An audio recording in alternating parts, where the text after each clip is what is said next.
Hey, how are you?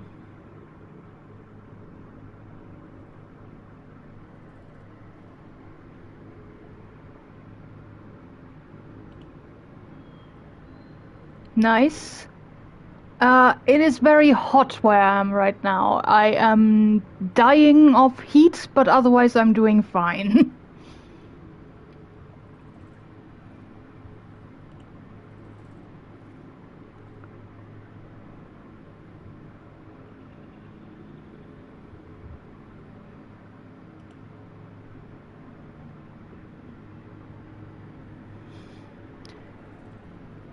I do have a fan. I hope it is not too loud to be picked up by the microphone. It is a very loud fan.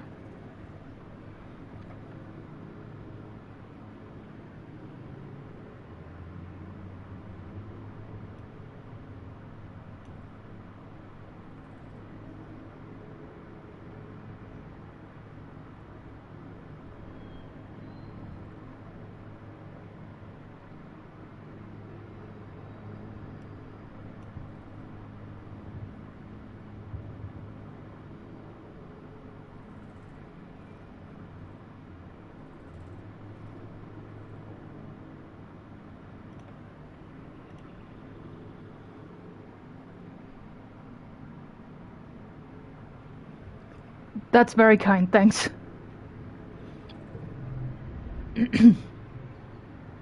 Mars is in a huff. Ah, because you didn't pick her for Valentine's Day. Seems like nobody picked her. She crosses her arms and scowls at you. You chose Tang over me? She doesn't even like people. What are you going to do? Be study buddies? Boring. Whatever, Mars mutters, tossing her hair. I'm just too mature for kids my age. The older kids get me, even if you don't. Sure.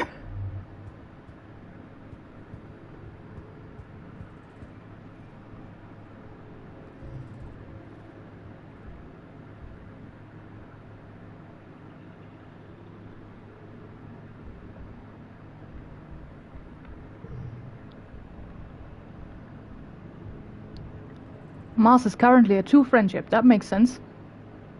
Aw, Tammy.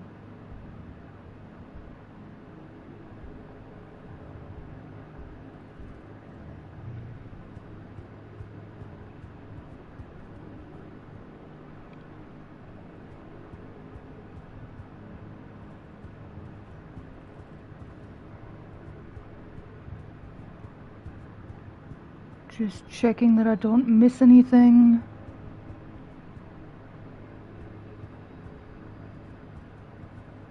Don't think there is anything lying around.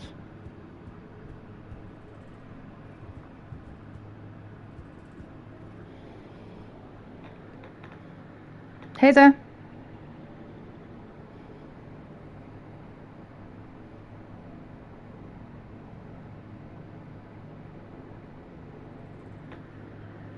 How are you doing?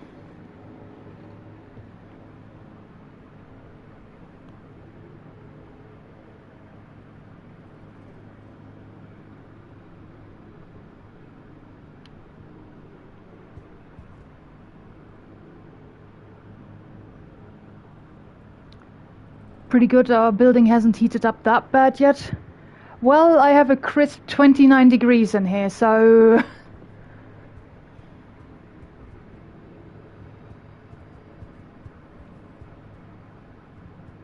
Yep. Living room currently has 1 degree less, so they are also suffering with 28.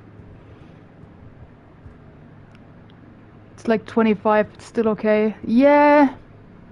Man, I wish.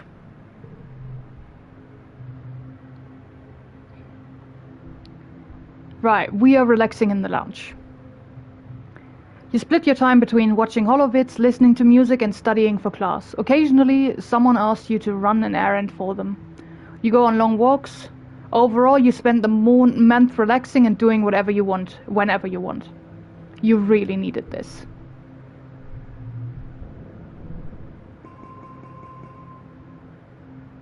Right. We can forget the first steps or the first words. I think the first words we had twice.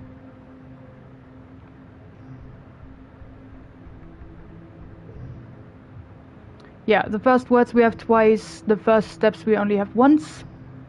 And we have 2, 4, 6 cards of, yeah, red cards, and 8 currently yellow.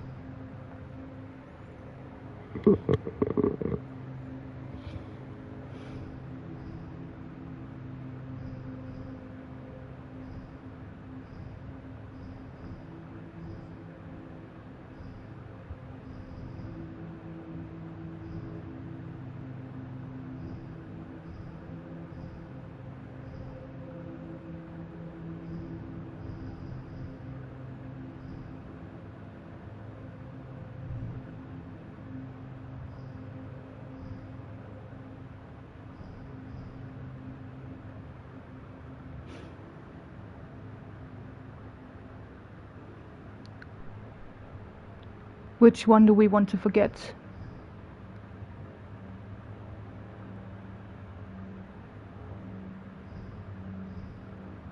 I think first words makes more sense than first steps right now.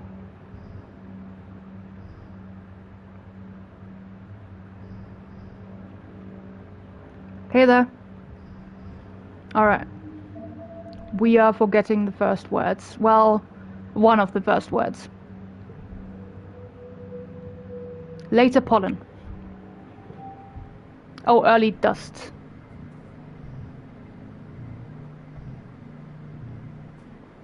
Oh, and I also found something last time when we stopped. We have things that we can look up. We don't know a lot of info for the kids yet, but by pressing on their profiles I can at least look some of the stuff up. The only one whose augment I know is Anemone, even though Tang seems fairly obvious what direction that would be in anyway. And for Mars we know the birthday.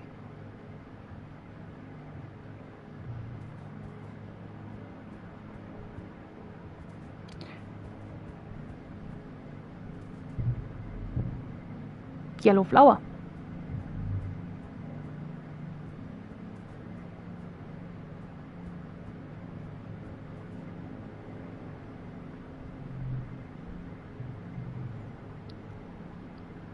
We have 4 events remaining and 2 collectibles outside. I think that still does make sense to do. And what, like, with full energy we should be able to clear that up this month, maybe. 4 events, 2 collectibles. Let's go.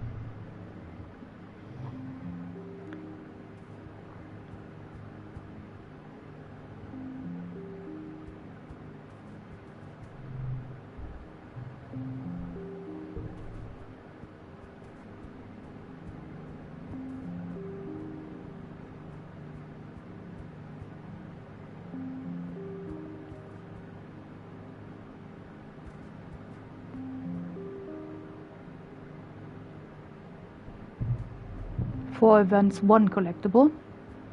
I see the other collectible down there.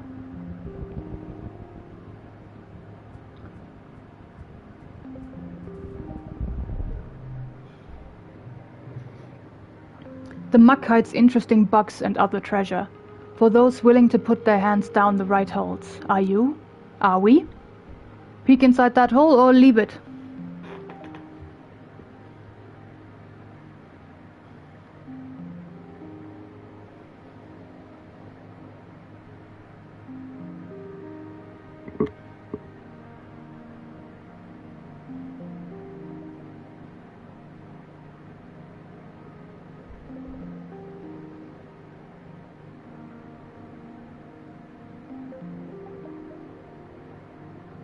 We peek. Looks dark. Got 1 perception. We can't look closer. Put your hand in there, or on second thought, nope. Our perception, let's see, is currently... just a little bit out. We're at 17. That's sad.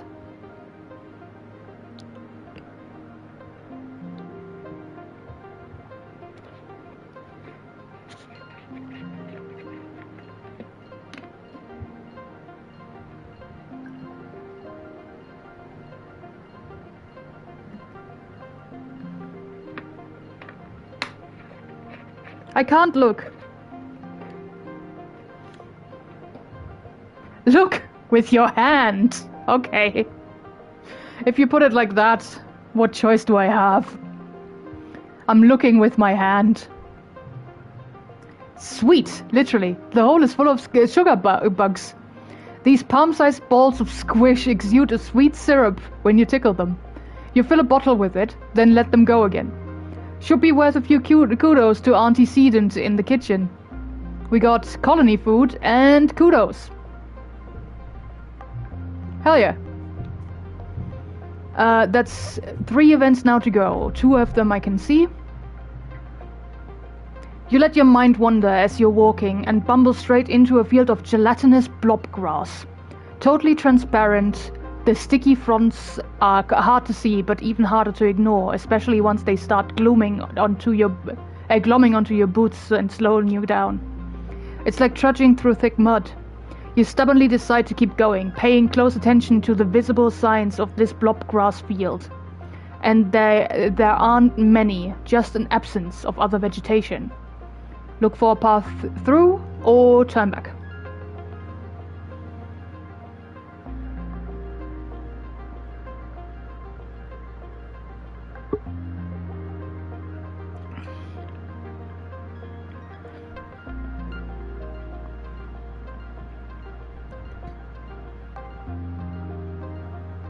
I mean, we can also say, like, if there's a challenge, should we just go for, if there's a challenge, I do the challenge so that I don't have to ask you, because so far, I don't think we've ever said no to a challenge.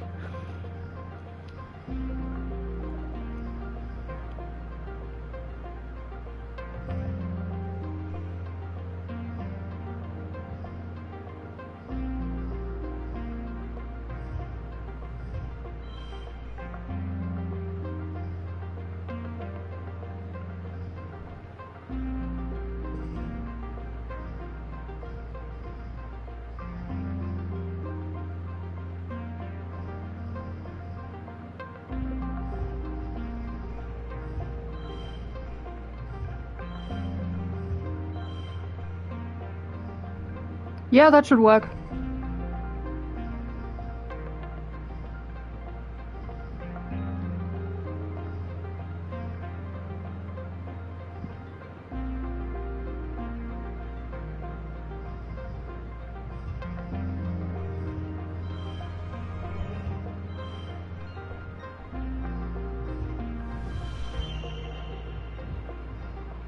Super goal.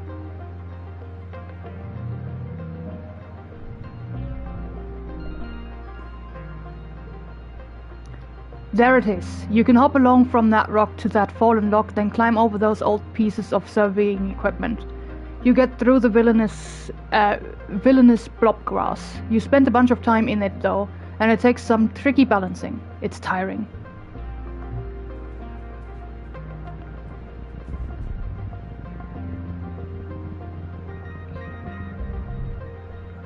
You spot a suspiciously regular amount of dirt. Maybe something is buried here? There. Could be dangerous though. Dig it up immediately, poke it with a stick, or avoid it.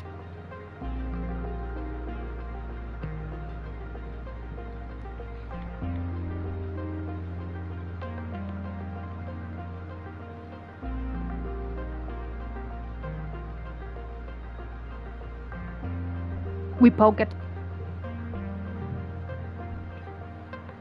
You cautiously break off a branch and prod the suspicious mound, watching closely for signs of movement. Nothing. You poke further and discover it is in fact just a regular pile of dirt, nothing more. Okay. There's one more event.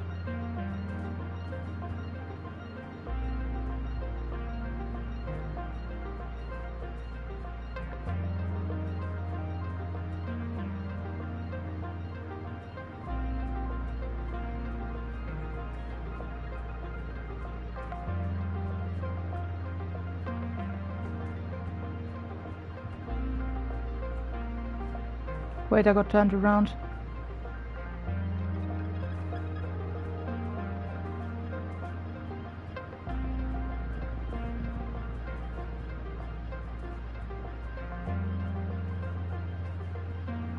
This is the entrance.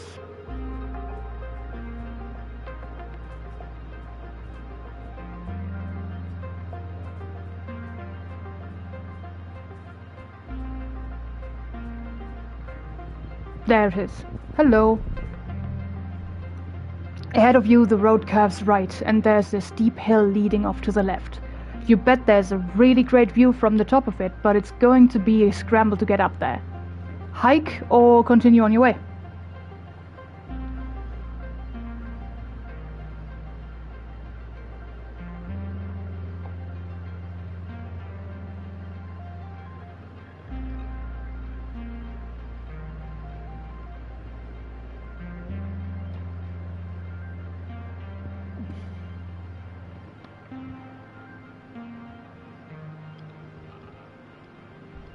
We're hiking. You leave your pack in some bushes at the base so you'll be lighter on your feet, then start the trek. It's tiring and even steeper than it looked from the bottom, but some broad mushroom-capped trees provide shade. The view from the top is spectacular. You can see all the way to the colony walls in one direction and down to a little sawmill on the other. Then you spot it. The rock. Dwayne? The most perfect boulder you've ever seen, teetering right on the edge of the slope you just climbed up. It's almost as tall as you are and must weigh at least 2,000 kilos. But it's practically teetering there. You think with enough muscle you could push it over. We could push the rock down the hill, or we could resist its temptations.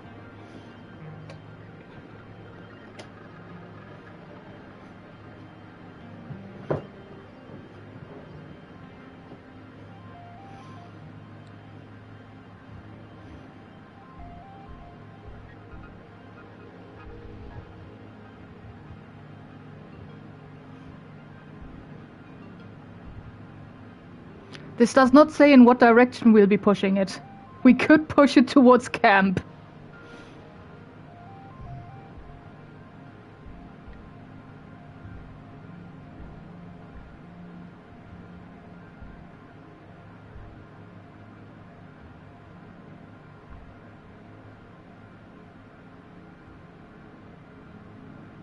What the hell?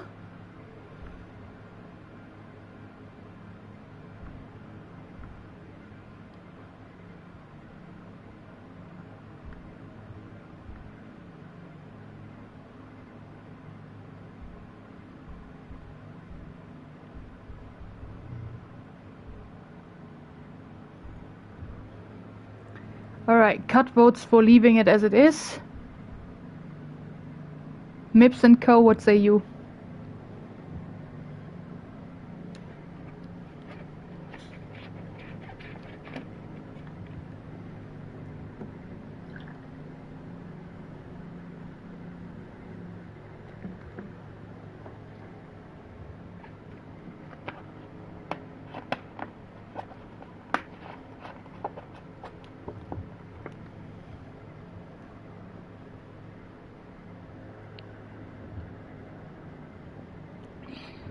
Then I'll roll. Hey there. You're just in time to break a tie. There's a rock at the top of a hill. Are we pushing it down or do we leave it where it is? Also, what's for dinner?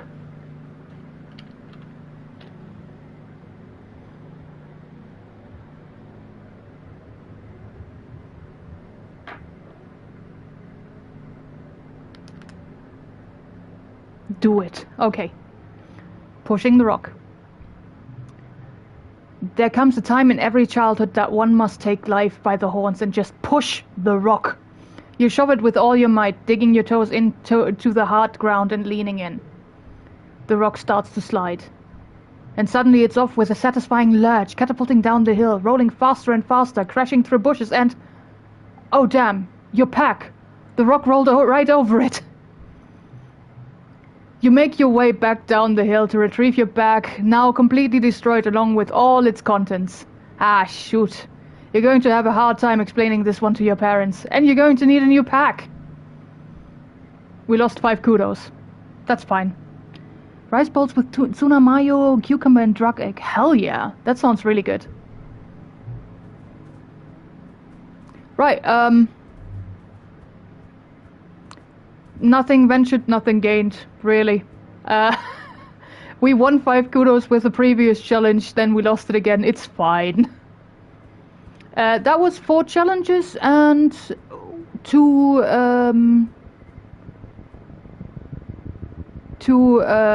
collectibles. That is everything in this area.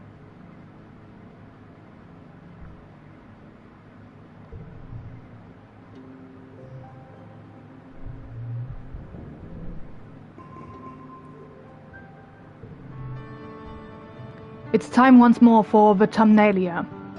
The mood of the colony has been muted this year, ever since the attack during Glow. Though everything is still cheerfully decorated and the feast table is still heavy with food, mostly soy rations, this Vertumnalia just feels different, in a way you can't describe.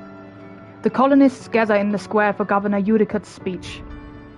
What a year Vertumna has given us, the governor begins in her weedy voice. I stand before you so proud of everything the colony has accomplished in such a short time. I've always hoped that we would bring with us the best facets of humanity. Cooperation, resilience, and creativity. And the events of this year have given me no reason to doubt my convictions. These creatures were unexpected, but I urge everyone to consider what it means for life here.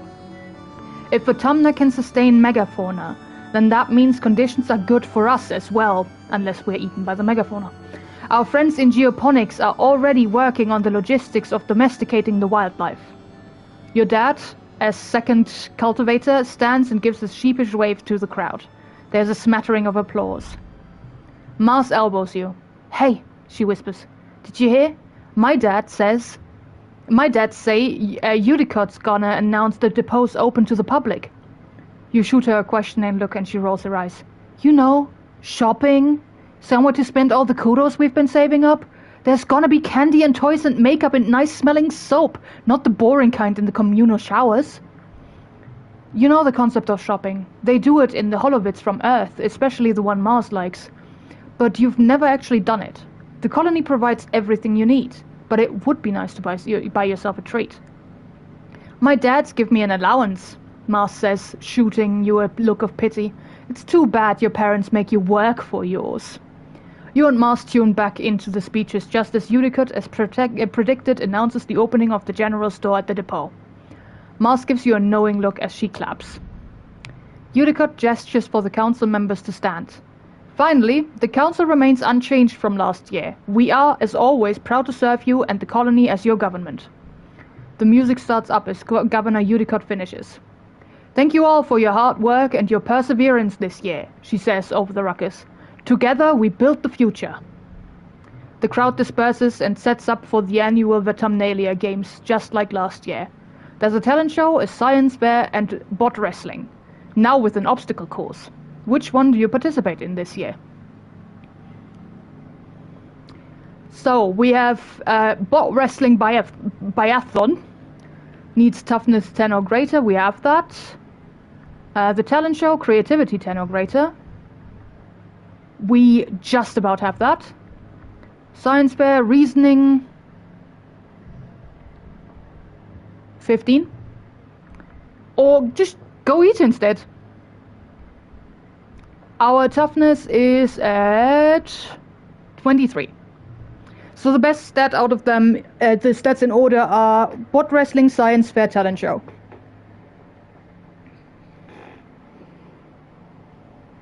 Eating doesn't eat stats.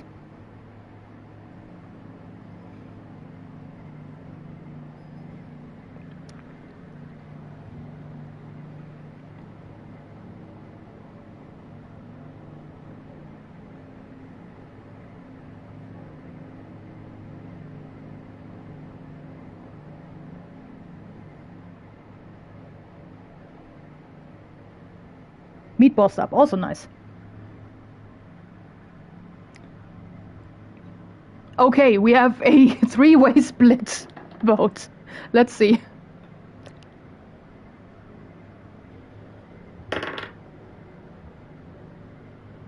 That would be the science fair.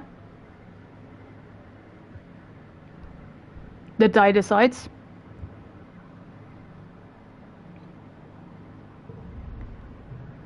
Your competitor for the science fair is predictably Tangent. Her project is on the tensile strength of various building materials, including that mushwood is the best choice when you consider not just strength, but also sustainability and ease of use. Concluding. The judges want to know what you've been working on. We get 2 friendship with Tang and 5 loyalty. And that is a tough reasoning challenge.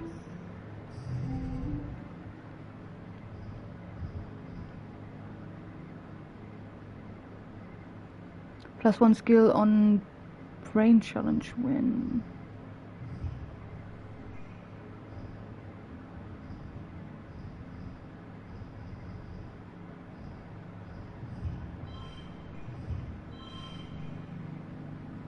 It's a 58, that is gonna be tough to beat.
By which I mean impossible to beat.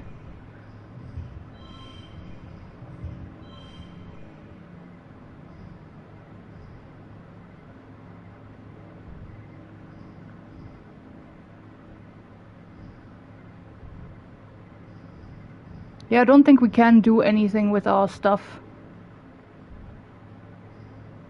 I think this is a challenge we can't do. We are so far out.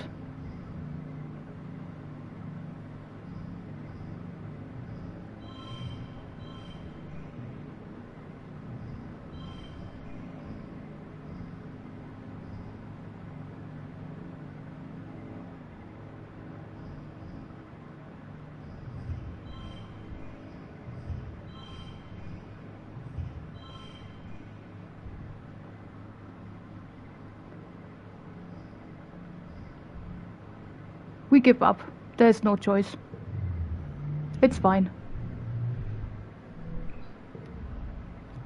In secret, you've been working on a social experiment on delayed gratification. You've been sneakily studying the adults, taking notes on their snacking habits and their mood.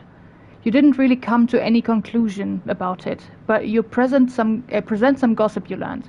You saw Auntie Seedon pick out the biggest, juiciest hydroponic strawberry from a delivery, and she ate it herself without sharing. The judges are appalled by the ethical implications of studying people without their consent, and you are disqualified. Tang wins the science fair. After the festivities are over, everyone takes time off for a much-needed break. Mars organizes a water fight that takes over the whole colony, even the adults. It brightens everyone's spirits, even in the thick heat of dust. You end up on top of the western wall with this, launching water-filled poof shrooms down on an unsuspecting anemone in the sport ball court below. The walls seem like a neat place to hang out and relax, much quieter than the lounge if you're looking for some solitude. Unlocked relax on the walls in the garrison. That's cool. Early dust. Changes to mid dust.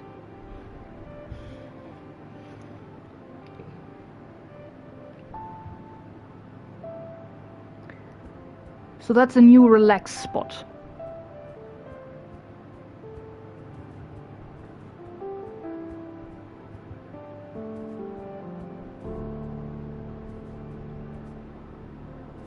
Yeah, the one that we couldn't figure out earlier.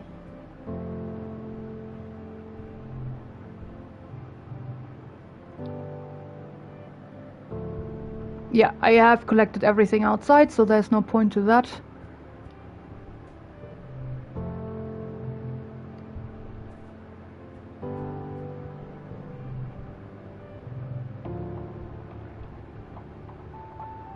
Oh yeah, right. The life sciences is... the engineering is new. We have done it once. Then... this one still... oh, visit the supply depot. Sure, let's do that. We can buy more cake. Animal book. +5 animals and +1 to all flushes. Like... in general? 5 persuasion, 1 bonus to pass. 5 biology, +1 bonus to straights. +1 to every yellow card.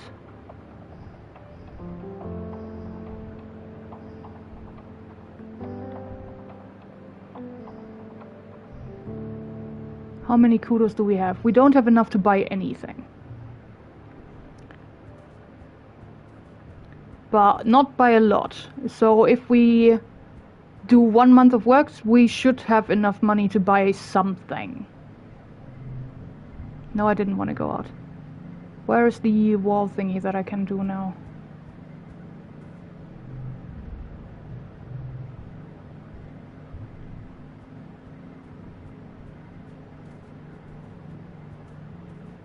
Or do I talk to Anemone about that?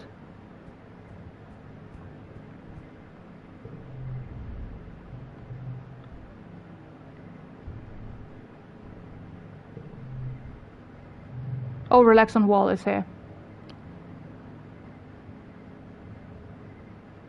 That's... for the next time we have to relax.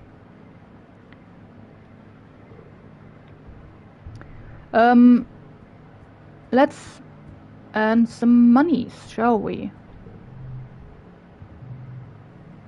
That's toughness, friendship with Cal. Our toughness is right now one of our best stats, I think. If not the best.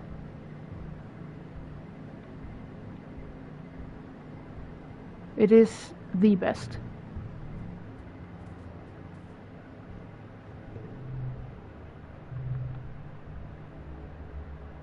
Organizing perception, friendship with Mars. Organizing is fairly bad on our part, but we also can't level everything. I think let's just go with this. Shoveling more dirt. It's not always shoveling. You sometimes get to control the huge robotic vehicle that has been fitted with a plow. The robo-plow is massive and intimidating and can easily grind through rocks or even trees. But the colony only has one, so you have to be very careful when you give it instructions. You're tasked with taking a bunch of rocks out of a field and give the robo-plow to do given the robo-plow to do it. Cal loads its software up on his holopalm, and there is a lot going on there. All these digital gauges and a long list of possible subroutines with parameters to enter. Solace, he says, nervously poking at the interface. Do you want to try doing this? Control the roboplow, that's 2 duplicates when drawn, okay. Or working those muscles +1 strength, like toughness things during challenges. That's a +2 card, that is a +1 card that does get duplicated. 2 times. So robopower or muscles?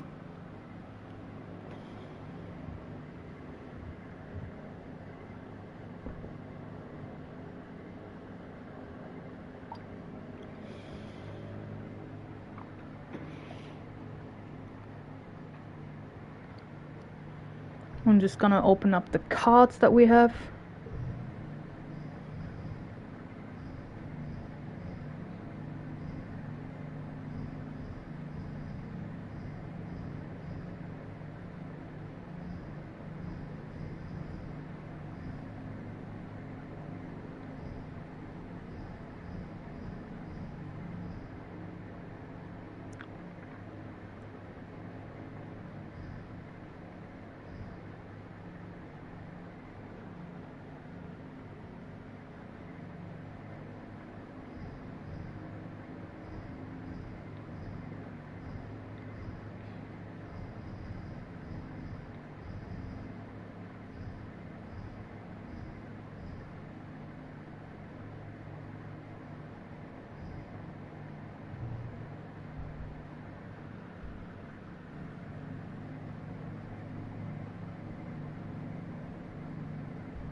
Okay, the RoboPlow, it is easy peasy.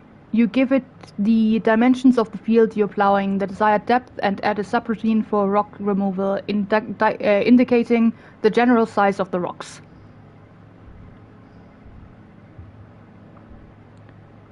And we got a reasoning. The machine wears and adjusts its digging tools, then sets to work. You get the field cleared in record time, and you can you and Cal enjoy a half day off.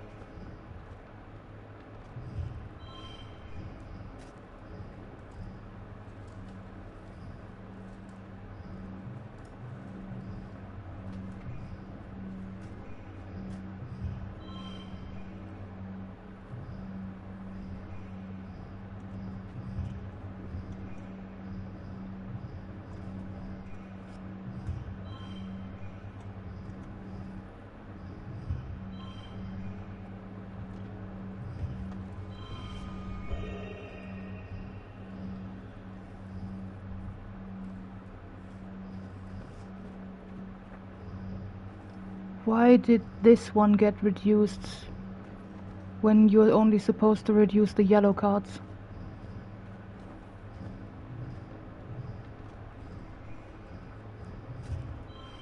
Like, that should stay the same. Welcome back. I waited too long to drink my Thai milk tea, and now it's watery because of the ice. Oh no!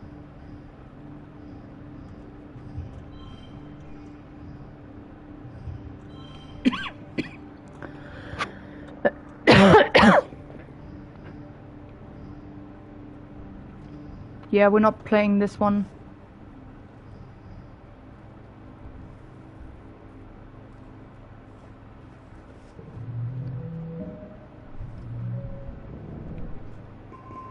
We got 5 kudos.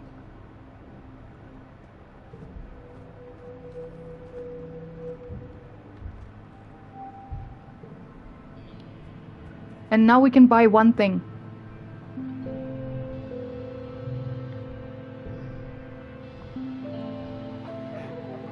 So it's either cake or the animal book, the doll, the gardening trowel, or the photophone. Photophone? Oh no, that we can't afford yet. No, never mind. That gives us... I think those are permanent changes? So +1 to flushes, +1 bonus to pairs, or 1 bonus to straights.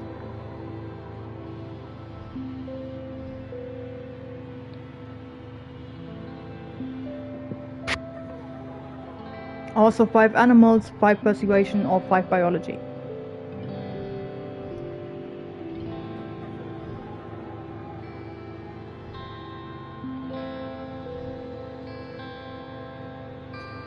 I think this is permanent,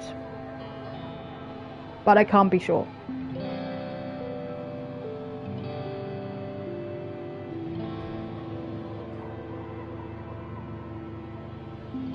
There are advantages to all of them. I just gotta say, we don't have the cards yet for pulling off straights.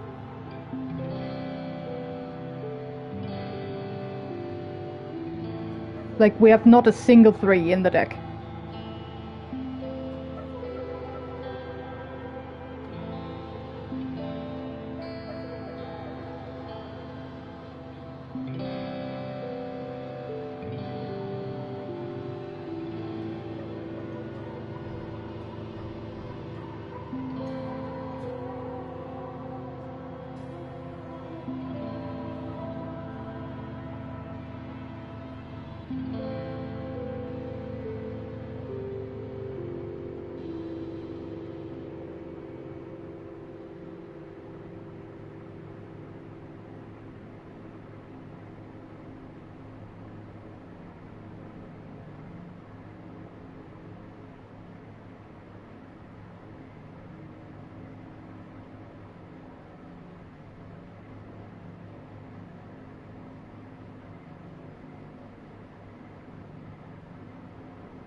Let's go with the animal book.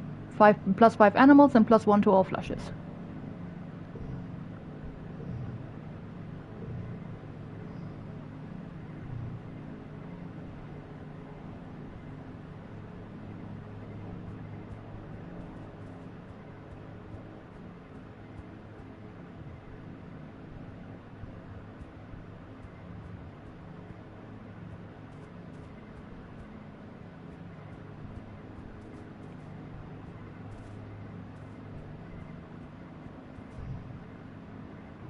Kind of want to find out if that is a permanent change now. I hope it is. It would make sense for me to be a permanent change.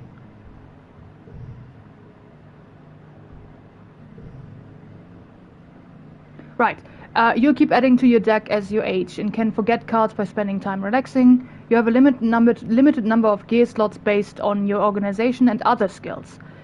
Click gear to equip and unequip it. Collectibles that you find while exploring may be given as gifts to friends or used during challenges for one use bonuses.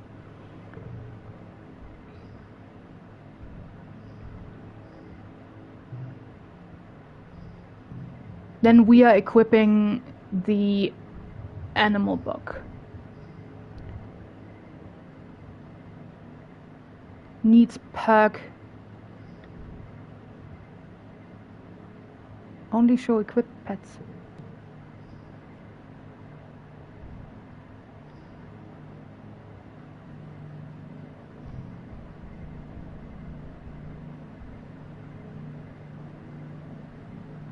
Apparently at some point pets might be a thing. We currently have 10, so if we put the sun medallion in, we should only have 5, or is the...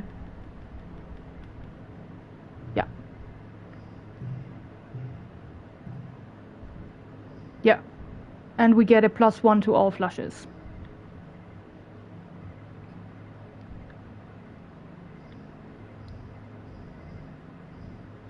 We also have a lot of medicinal roots, so we can start giving them out to people to see whether they like them. We already know the favorite foods for Cal and for Anemone. The favorite gifts, both of them like the egg a lot that we gave them. But we have no idea yet what the favorite foods of everybody else are.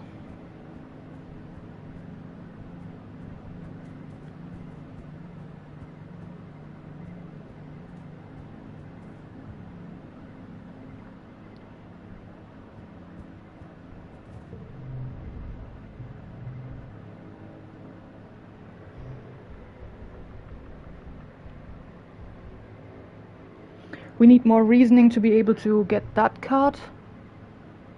Hooked on your hollow palm. We are so close to getting that.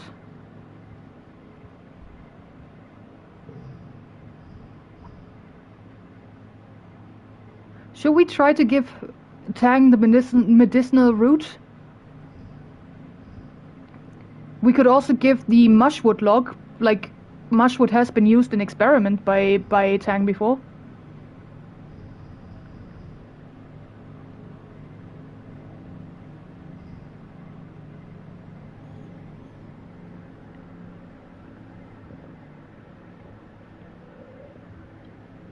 Log sounds good.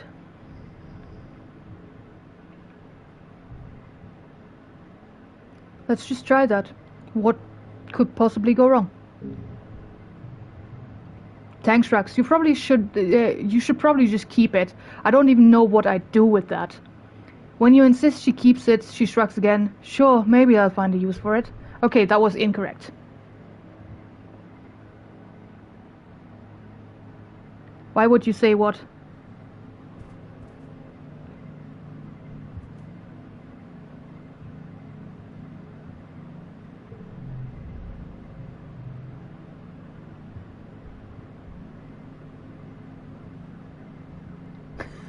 I mean, we got a friendship point.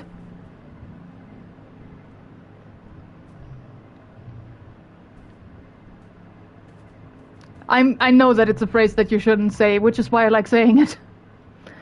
We need just a little bit of more reasoning to get that, so I think let's just try for that. Reasoning we probably learn from studies. 2 reasoning there. Persuasion. Wait, haven't we done that at all? We have not studied humanities apparently, but we want to go for reasoning, so let's study engineering. The ship's onboard intelligence, Congruence, glides into the room on her ceiling track, and the glass chairs. Congruence is so cool. She's like a person, but also a machine. She knows a lot of jokes and can tell you anything about space. She never gets bored or frustrated by your questions. You all know me, she says, but I'll bet some of you have questions about how I work. What do you want to know? How do you know so many things? What's your job? Do you have to eat and poop? Or just listen?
Do you have to eat and poop? She laughs, which has never sounded quite the same as a real person's laugh to you. I guess you could say I eat electricity, but not in the same way you get energy from food. But no, I have never pooped. I think it sounds kind of neat, actually. Thank you. I can just imagine the metallic ha, ha, ha. Yes. I tried. Yeah, then we just listen. Congruence explains that she had to do all kinds of calculations to help fly the ship and land it, and that she was designed to provide a user-friendly interface to the ship's system. But Hal has modded me to be far more than that, she says proudly. Now I can even tell jokes. Why did the computer cross the road? She asks. I don't know why, or just listen. That was pretty accurate, thanks.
I don't know.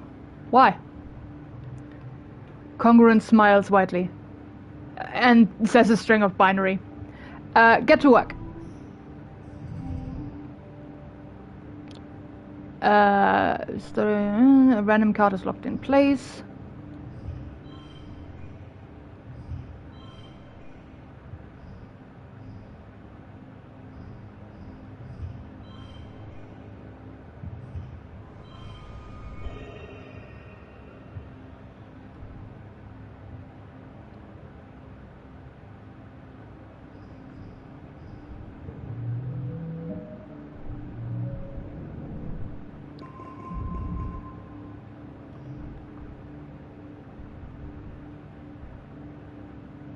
Our reasoning is up to 18 now. That's nice.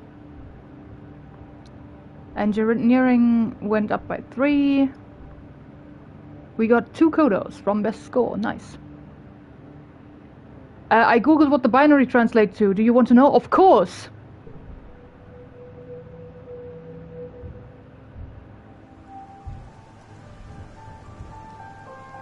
It's early wet. Mars's birthday. Month? To get a bite to eat. Oh my god! Thank you! That is so good!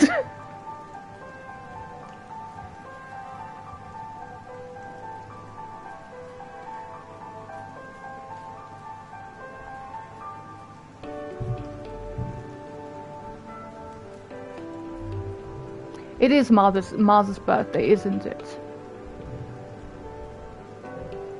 Early wet, yes. Let's give Mars a present. You spot Mars tapping away at a hollow screen. She appears to be trying different clothing options on a digital doll maker. Look, Solace, she says, showing you her work. You can look like anything you want. I always thought I would look good with, like, horns, maybe? She hums. Maybe I can ask engineering about it. We still have a cake. We have a crystal cluster, we have the medicinal roots, we have a boba fruit, mushroom logs, and a flower. What do we think would make a good birthday gift for Mars?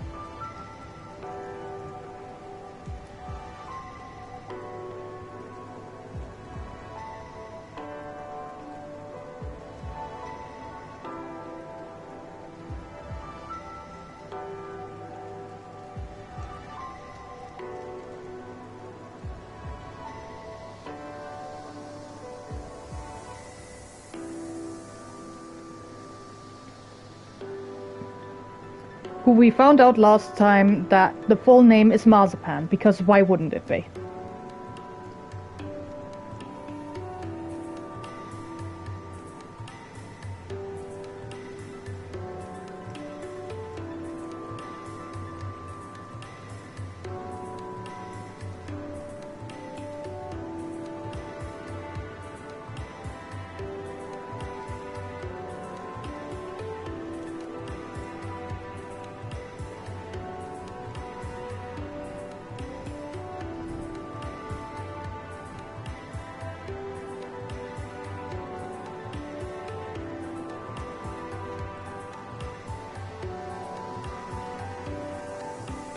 Should we give Mars the cake?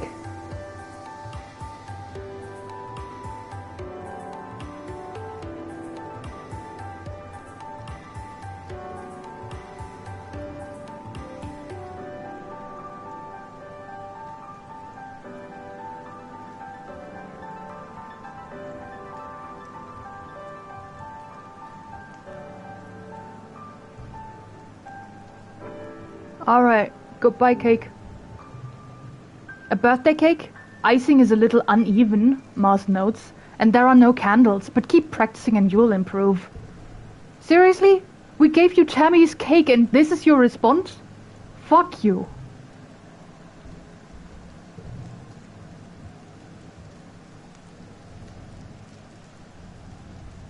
We got that cake from Tammy.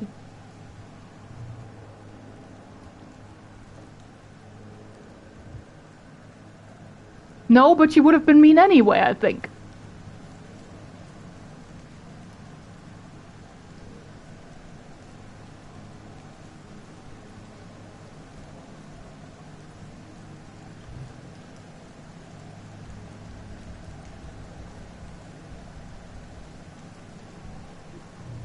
Yeah. Let's go for one more study of engineering then, to get the reasoning up again. You're bringing supplies to Med Bay when you see something unusual. Tangent curled up on a bench, her head pillow on a rolled-up lab coat. She's fast asleep.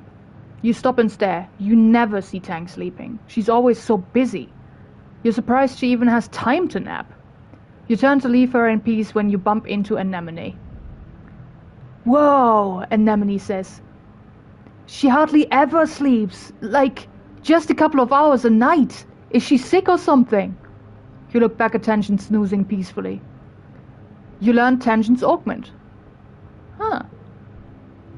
I'm so jealous of her genetic enhancement, Anemone says, rubbing at one of the scales sprouting on her jawline.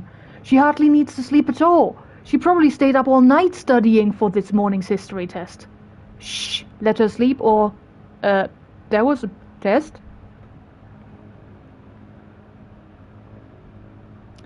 We gotta get rid of that cake at some point. It's so old now. Yeah, it's 2 years. It's been 2 years.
There was a test?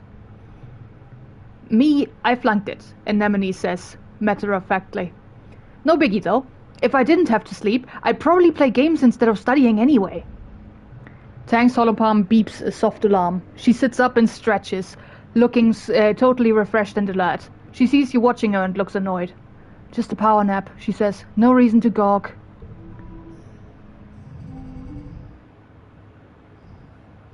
Ah, yes. The robo-power. Power.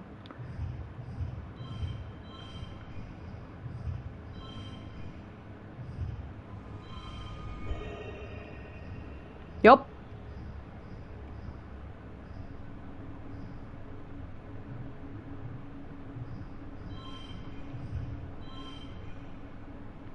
That gives me 22. That gives me 23 because of the flush power. Then let's leave that, because that is a lot of points.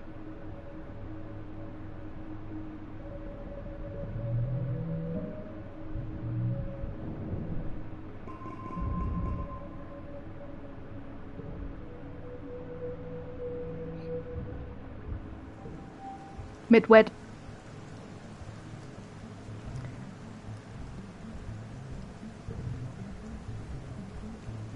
We are at 21 friendship points with Tangent now. And augment is reduced sleep, yes.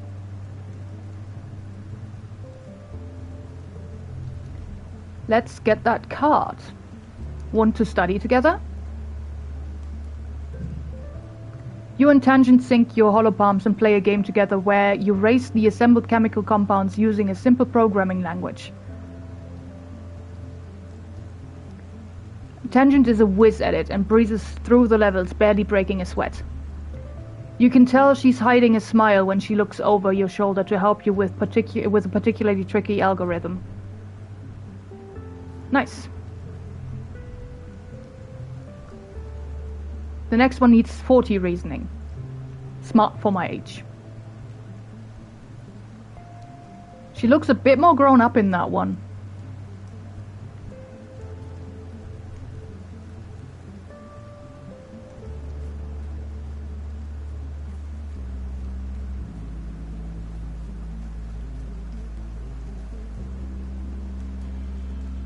Okay. The thing said to earn more slots, I have to upgrade my my organizing talent.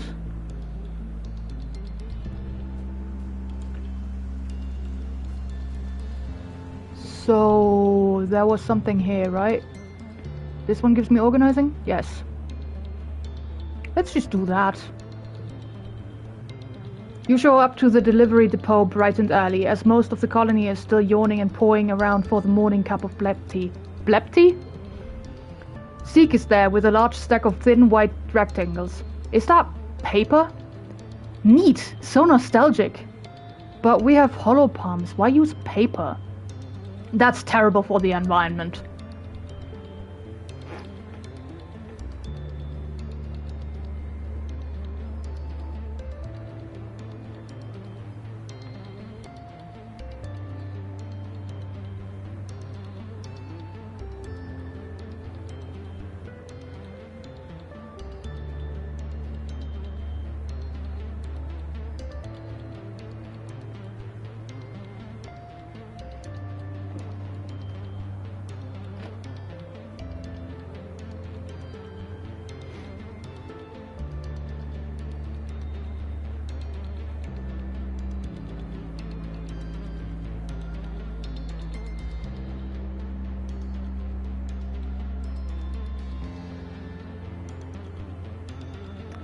Neat, so nostalgic. Yes, C comes. Governor Udicott is quite sentimental when it comes to these things. She even signed each notice by hand. I myself have traded in my holopalm stylus for a pen. You're to deliver a stack of these reports to every council member in the colony. Zeke asks you not to read them, but says it's just boring adult stuff you wouldn't understand anyway. You clutch the papers to your chest and nod. First stop is engineering. Paper? Dr. Instance is exasperated. The governor's sending messages by paper now? Is this a joke? Tell me this is a joke. You shuffle your feet nervously. Zeke seemed serious to you. She skims the first page, muttering to herself. And there's sensitive information in here of all the superfluous, technophobic, sentimental foolishness. You back quietly away. Next stop, the cafeteria. Antecedent takes the notices carefully with both hands. Paper! What a strange idea! And oh, look, Governor Udicott has even signed it. What marvelous handwriting she has. I wonder what I'm supposed to do with this once I'm finished reading it, she thinks out loud. Throw it in a disassembler? It seems far too precious for that. Will I need to get a filing cabinet in here, I wonder? I suppose I can recycle it for craft time. Next up is the expeditions office. Tonin meets you outside. He's struggling under the shifting weight of an enormous crate. It appears that whatever's inside wants out. Sorry, Solace, could you just put them down on that bench? I'll take them inside in a minute. Another surveyor overhears and laughs. The governor's sending paper memos now. Is she really that old? What's next? Toilet paper? What do you guys use? Yeah, it's probably bidets. The moment you put the documents down, a gust of wind picks them... Yeah! Back up and they fly everywhere. You snatch for them but accidentally drop the rest of the stack you're holding. Doing paperwork gives us +1 for each unplayed card, or this is pointless, -2 to brain cards. Brain challenges. Which is sabotaging.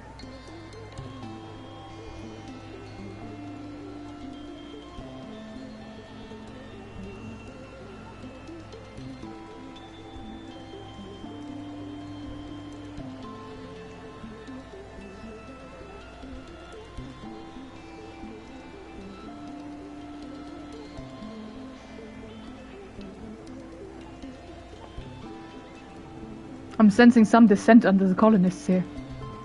Yes, but look at our rebellion status. We're such squares.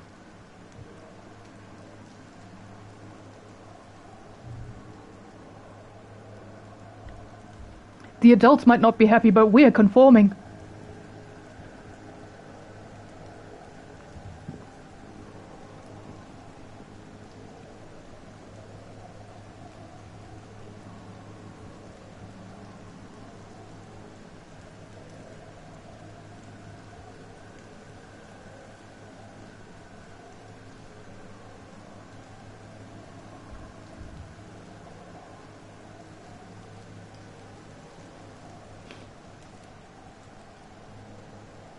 Scramble to pick them all up.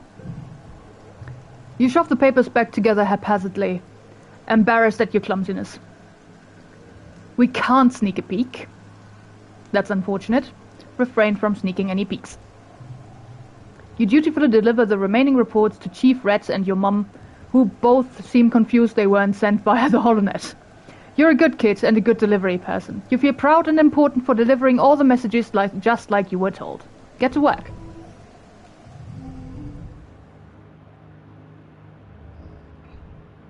Cop becomes mental. Okay.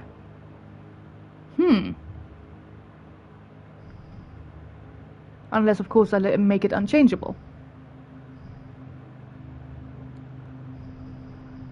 But what about this?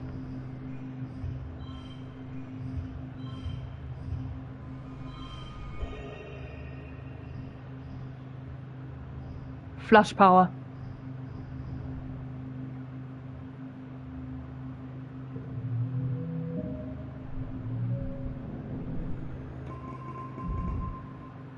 We got 3 organizing. Our organizing right now is at 11. And it's late wet now.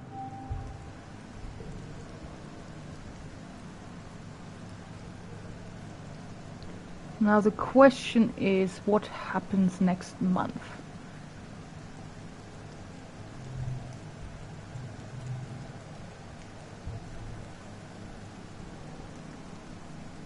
Like, the next month is the last month of the year. It could be a thing where our stress gets automatically filled in again, or we reduce stress automatically.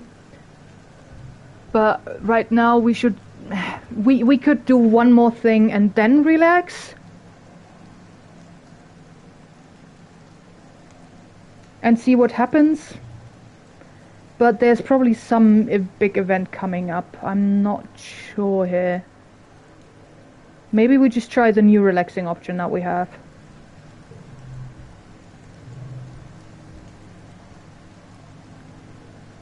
Friendship with this and forget one memory. Let's just try the new thing. We haven't done that yet. Relax on the world. After the first attack on the colony, they added lookout towers to the walls. Now you have a place to hang out if you don't feel like working, and because it's all the way up here, no adults are going to come ask you to run any errands for them. On rainy days, you take shelter under the pavilions and listen to the pitter-patter of warm raindrops on the grass roof. You can do whatever you want. This is life. The perfect place to slack off, it's nice to help keep watch, or this is a good place to study.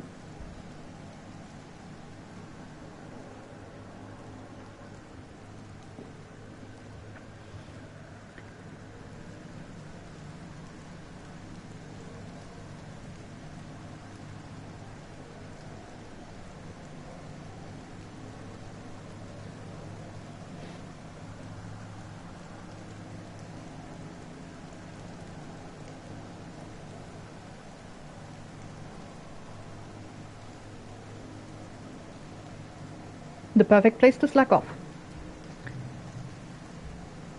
+1 empathy. It's the perfect place to catch up on Holovitz you've been meaning to watch and to chat with your friends on the colony social media. Oh hey Solis! This pops his head up a nearby ladder and looks surprised to see someone else here. Do you mind if I sit here too? Sure, there's plenty of room. Heck yeah, come sit beside me. Or, ooh, just keep your stink downwind.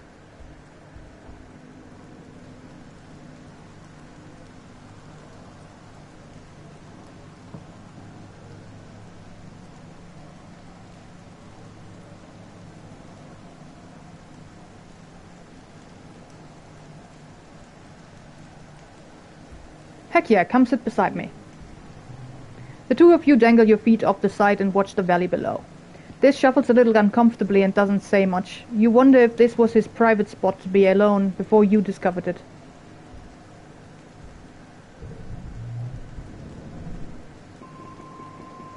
Okay.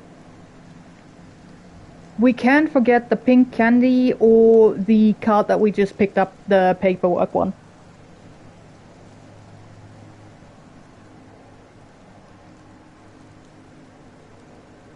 Or we keep them both.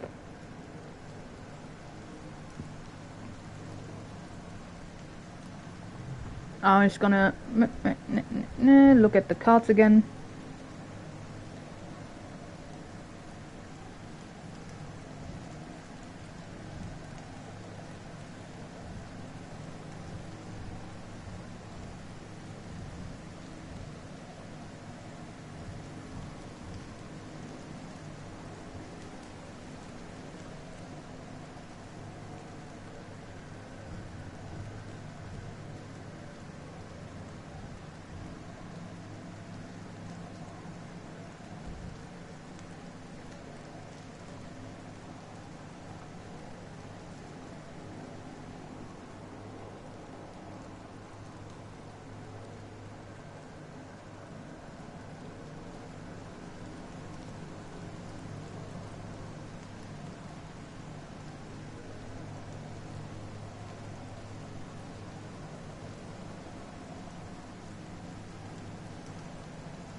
Yes, let's keep the cards. There's a commotion in the square. An expedition's vehicle has driven through the gates and is idling in the middle of the square, an unusual sight. People come down from command to investigate. Utopia gets out of the vehicle and trudges over to Udicut. After a brief conversation, you see Udicut gesture for people to unload the vehicle and clear the area. You stay out of the way to see what they're unloading. It's a body. Chief Surveyor Tonin's body. Someone quickly covers him with a sheet, but not before the image of his torn open body is seared into your memory. However he died, it was violent and bloody. You feel your stomach cramp with nausea. What the fuck, Gabe? Damn, Tammy's poor mother. What happened, This asks, coming over to crouch around the corner with you. Oh wait, no. The mother is also dead. Right? Yes. Yeah. The entire family is fucking cursed. That sucks. What happened, This asks, coming over to crouch around the corner with you. You share that Uncle Tonin is dead, and he stares at the sheet-covered body intensely, as if he could see through it. Did they say how? They never tell us the truth anyway. Or I'm sure they'll tell us later. Yeah, he was ripped open apparently. I don't think they'll tell us.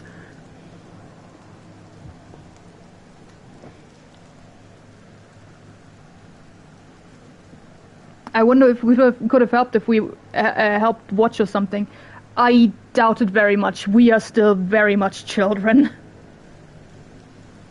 It could be a thing for a second playthrough with time shenanigans, like with Tammy.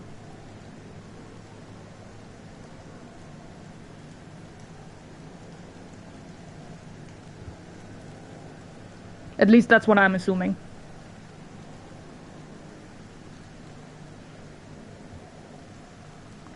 Maybe there is a way to make sure that nobody in the colony dies.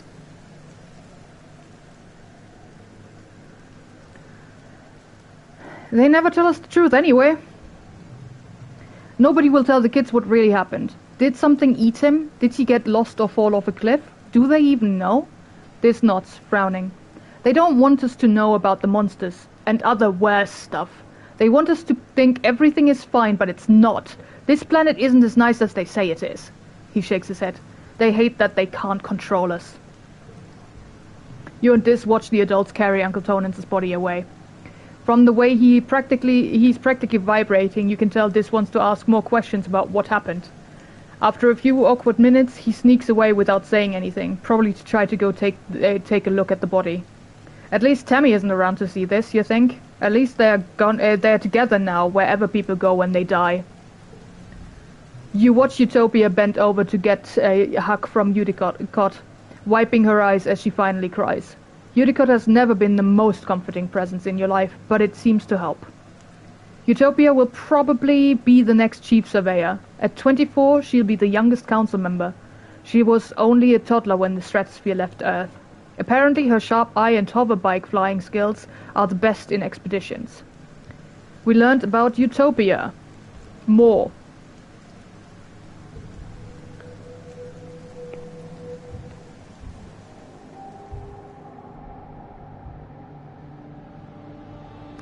Well, it's glow time.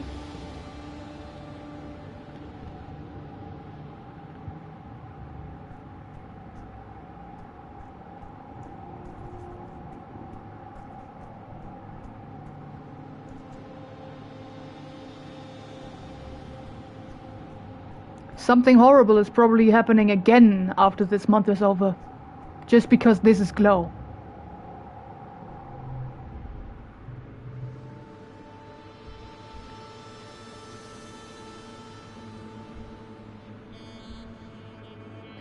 Hey, what are you doing? This says, spotting you trying to take the grate off the drain pipe that leads outside the walls. Don't be a nullhead. Haven't you seen the extra lookouts on the walls? They'll spot you for sure. Then they'll find our secret exit and it'll be gone for good. You suppose he's right. They have been patrolling a lot during Glow. You wouldn't want to be caught. Okay, Glow is the only month in which I can't go out. But also, we have found everything that was outside this year anyway. We're pretty good on things. Oh, another crystal. Nice.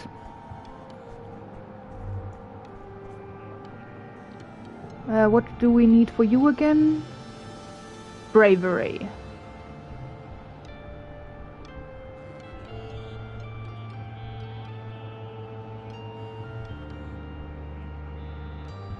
Yeah, we're a bit far away from that still. But with next year's explorations that will probably work out. You need toughness 40. Hey, Mom. Where are the other kids?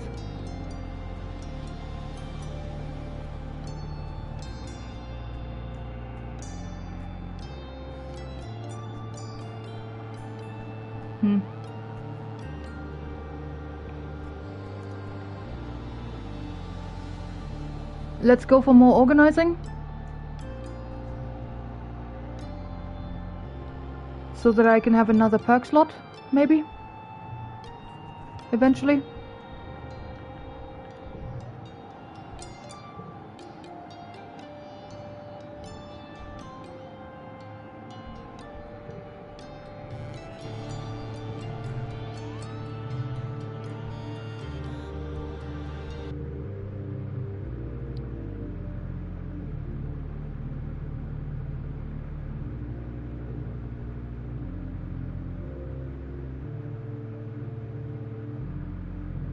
Chief Surveyor Utopia, yeah.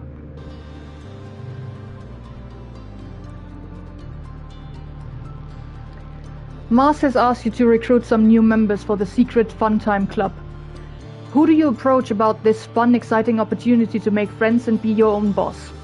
Anemone, obviously. Diz, I guess. Duh, it's Cal. My dad, I guess.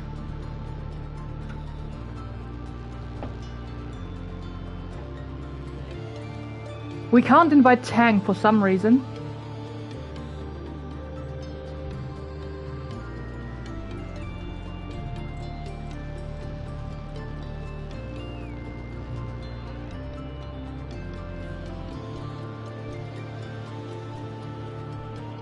We have chosen Tang to be our best friend. Anemone is at 16, Cal is at 21. This is also at 16.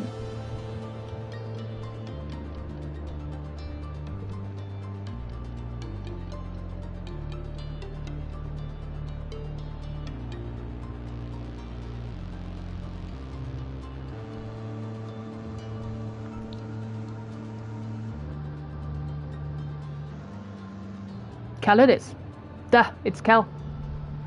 Cal listens patiently while you explain the rules of the club. He says, when you get to the part about the pledge you have to say to join, I don't know if I want to say like humans are the best, he continues. What if we changed it so it's more ambiguous, like humans are really cool? I mean, humans are great, but animals are good too. It'll take some politicking, but you think you can convince Mars. Oh, one more thing, Cal says. What about Anemone? She's really cool too. If I'm in the club, she should defo be in the club too. It's hard to argue with that. Looks like you got a two for one. That works. Anemone and Cal are both at the next meeting and very excited to be part of the group. Mars looks excited to have more people to boss around. Anemone can be vice president of kicking stuff, Mars announces. You know, for if we need extra security or like if we need to open a door and can't use our hands. Cal will be vice president of transportation, Mars continues. Cal pulls out his hoverboard and grins. That'll be useful if we need to get somewhere fast, or if only one of us does anyway. He can deliver secret messages too. Mars makes them raise their hands. Do you promise to always be cool kids and do fun stuff together and never tell any adults about the secret Fun Times Club? Cal and Anemone agree readily.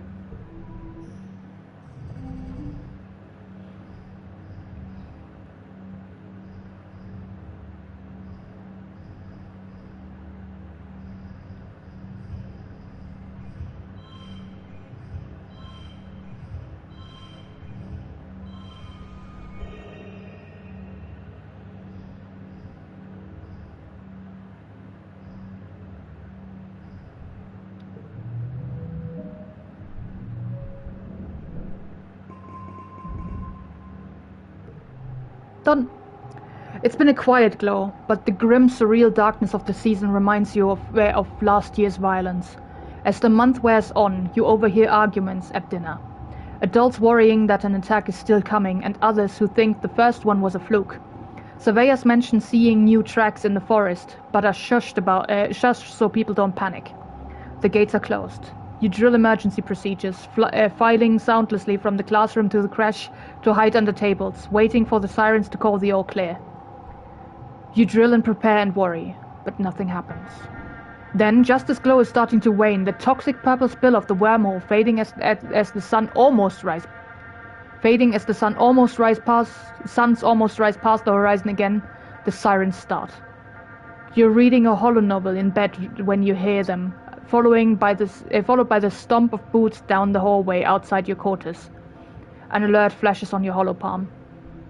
Shelter in the crash. This is not a drill. You get another message from your dad. Me and Mum are going to stay in the greenhouse. We're safe. Just follow Auntie Anne to the crash and wait for us, okay? Don't worry. We're way more prepared than we were last year. Love you. Stay safe.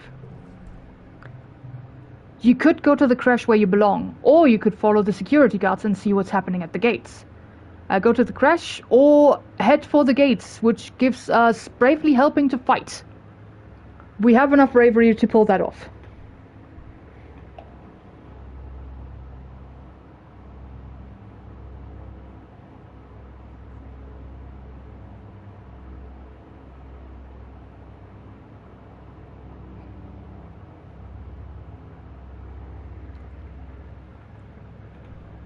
We head for the gates. You sneak out of the living quarters and head toward the gates.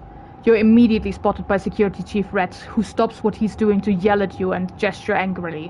What the hell are you doing out here? This is no place for kids. Get your ass back inside.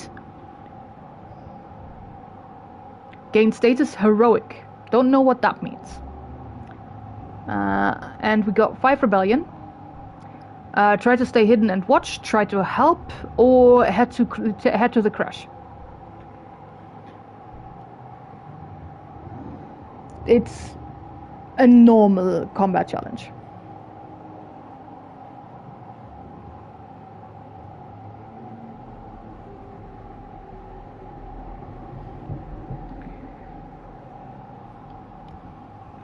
We're fighting.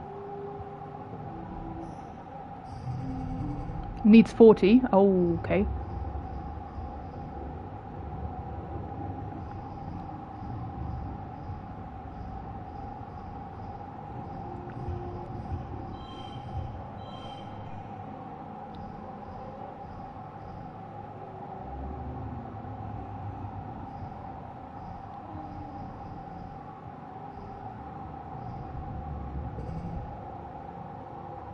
Card gets +1 on the last spot.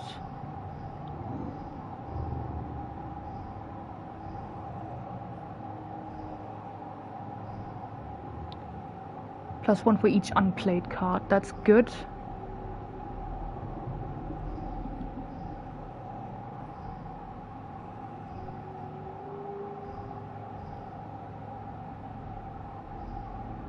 The only one that we have 4 of right now is blue, so let's go with blue.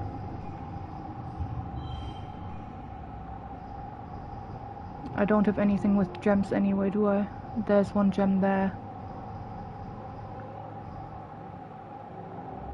Let's keep the red cards for the... Oh. This is pretty good, yeah.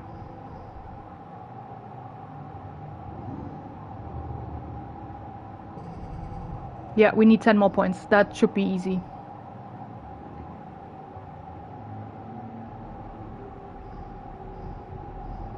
Wait, can we actually do a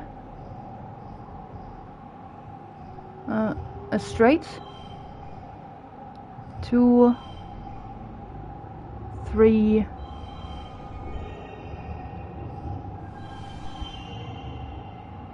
This is a straight, our first straight. Hell yeah. And it's still a flush, so...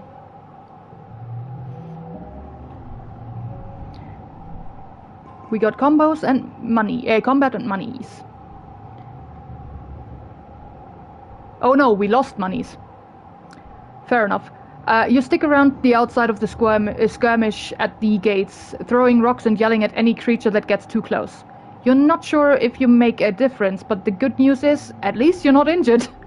When the dust clears, Red spots you hiding in the shadows and personally escorts you back to your quarters, where your mum and dad penalize you for disobeying them. When things have calmed down, you overhear your parents talking. I'm not going to be the first to congratulate Red, but all of his defensive improvements were exactly what we needed. Your mum grumbles. He's going to be insufferable at the next council meeting. Your dad pats her hand. Credit where credit's due, Flulu Bell, he says, and she smiles despite herself. It could have been worse.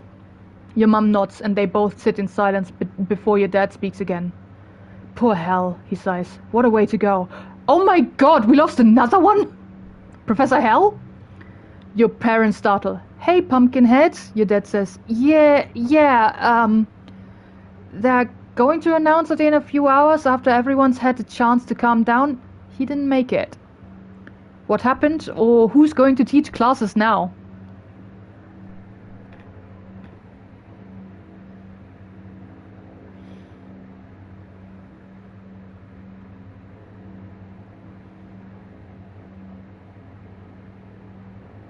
Oh, and the heroic seems to boost our toughness stats and stuff.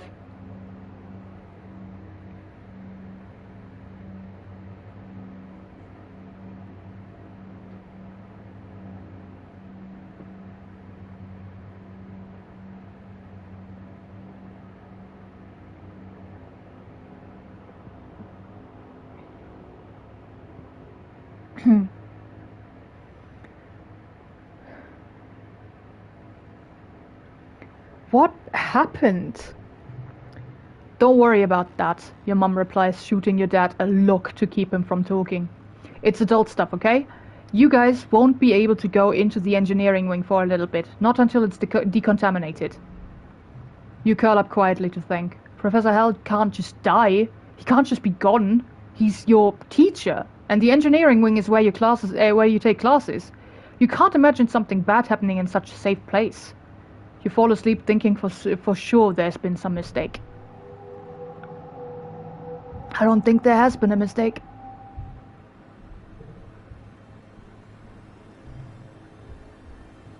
How old are we now?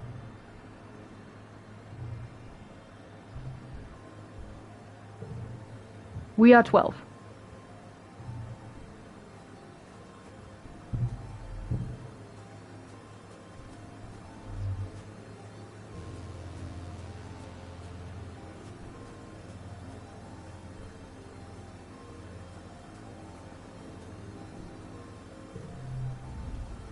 Tangent is storming around in the around the quad in front of engineering, checking notes on a hollow palm, gesturing and grunting in frustration. This is the worst! What's the matter? Oh, jeez, hormonal much?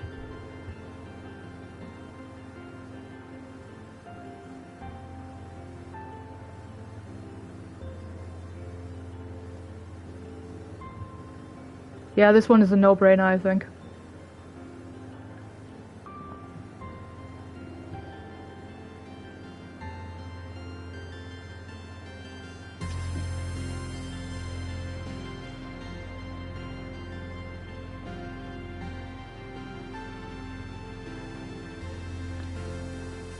What's the matter? I can't possibly... She says, her voice cracking. She seems too upset to even explain it.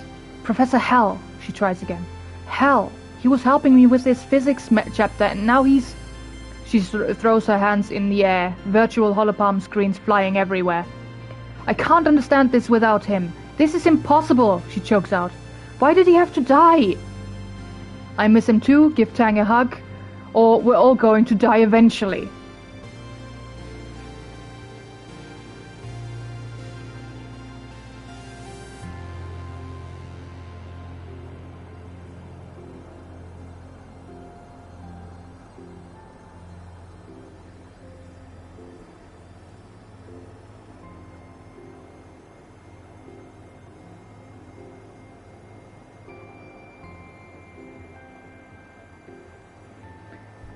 Give Tang a hug.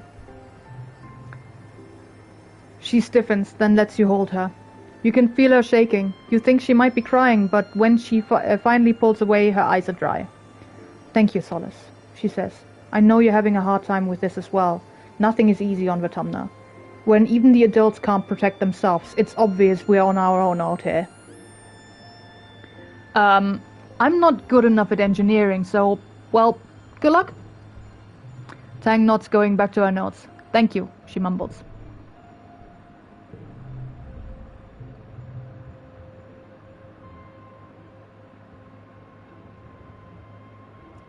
Okay, apparently this is missing again. Tang is craning her head, looking around what she can see of the colony from the laboratory doors.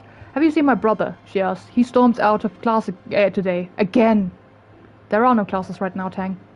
She pinches the bridge of her nose. All I did was point out that he constantly makes the same mathematical error and offer a mnemonic to aid his memory in the future. I don't see how I'm the monster here.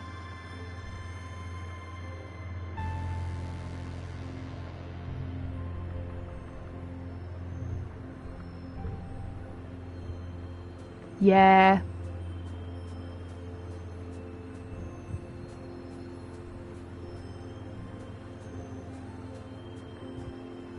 Oh, yeah, right. You step cautiously through the colony gates. You aren't going to catch Chief Surveyor Utopia unawares. She can spot a kid trying to sneak out of the gates from half a click away. She grins and makes a turn-around gesture with her fingers. All events have respawned, so we can go outside again.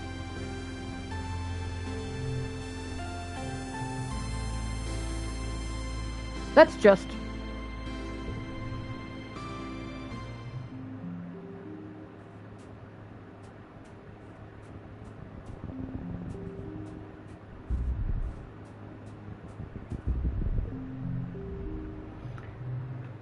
Aww. A large woolly blue creature is floating here, a meter off the ground. It seems to be upside down, which is causing it some distress. Its segmented legs kick uselessly in the air as it tries to right itself. This must be a float cow. The colony is working on domesticating these, though you haven't seen one up close before. Her slitted eyes look at you imploringly. She makes a helpless lowing noise and tries again to flip over, but she can't. Figure out what's wrong with her? We can't milk her. Pop the float cow, or leave it.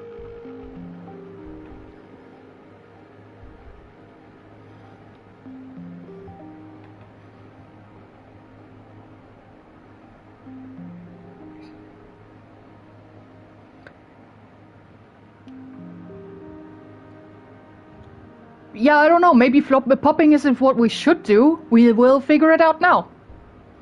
You take a closer look at the float cow.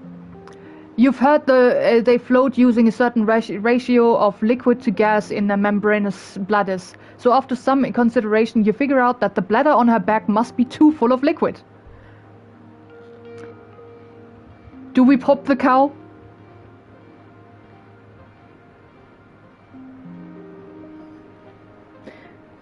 I think we have to pop the cow. We pop the float cow. Which gives us 2 animals. There's nothing for it. You have to pop the her dorsal bladder and let the liquid drain out, or she'll never be able to flip over. She struggles and screams as you open your utility knife and jab it into her bladder. Immediately, you're drenched by a hot explosion of what you hope is milk. Gross, gross, gross! The float cow spirals away as the sudden jettison of liquid propels her away from you. You hope she'll be okay, but you are decidedly not okay with how you smell now.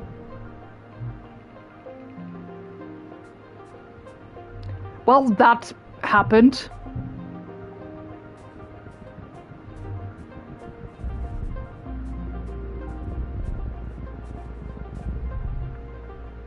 Ahead of you, the road curves right, and there's a steep hill leading off to the left.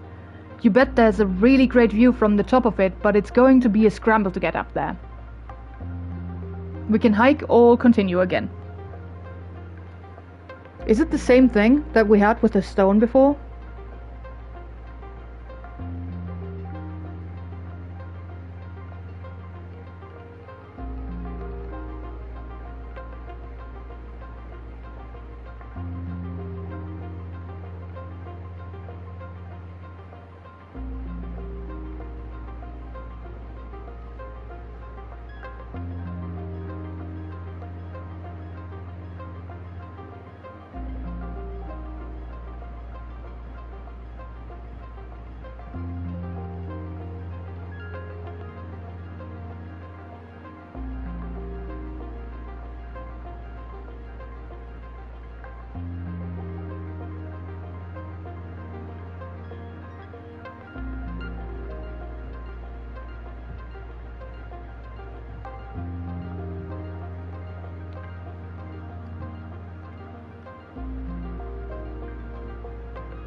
hike it up.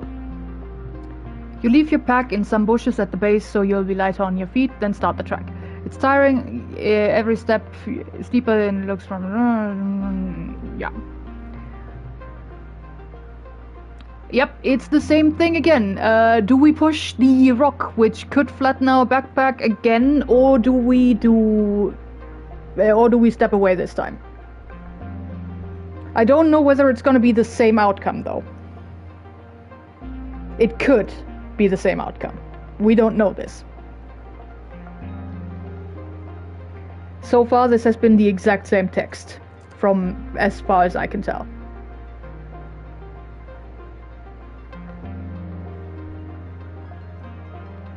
This time we resist. Not today, Rock. Not today.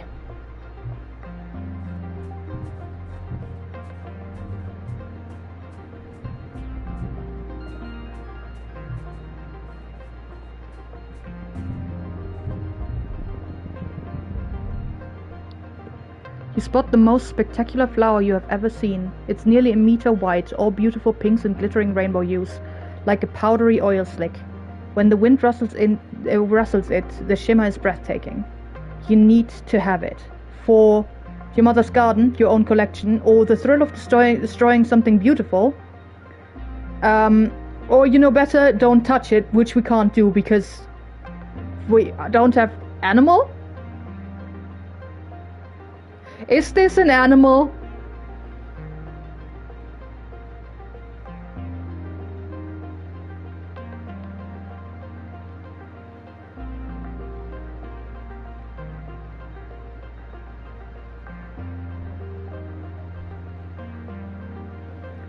I love knowing that there's incoming doom, but we can't do anything against it. Your mother's garden. She would love it and would totally forgive the fact that you snuck out to get it. You'll just dig up the bulb and bring it back with you. Easy. You lean over the flower and reach out to touch it when suddenly it starts to fold in on itself. What the heck? The petals retract with a pfft, and underneath are rows and rows of tiny teeth. You're staring into a massive maw. It lunges toward you. Well, we got animals. Bravery challenge. Yep. 57?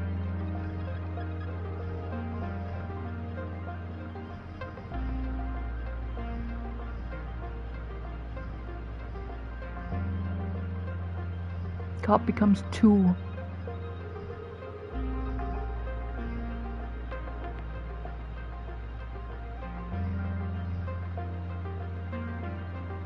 So I can't do 111.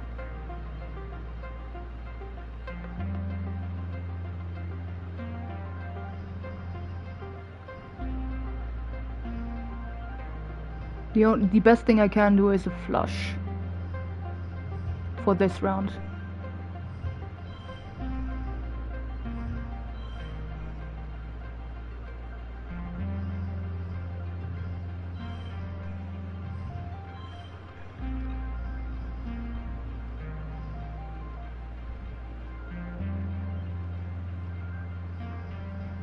Well, I might as well use one of the zeros to for the one there.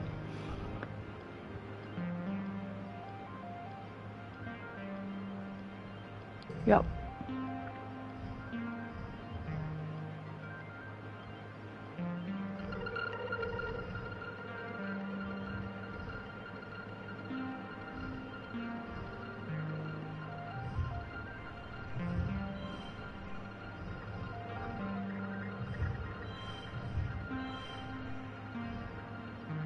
There's no way we'll reach 49.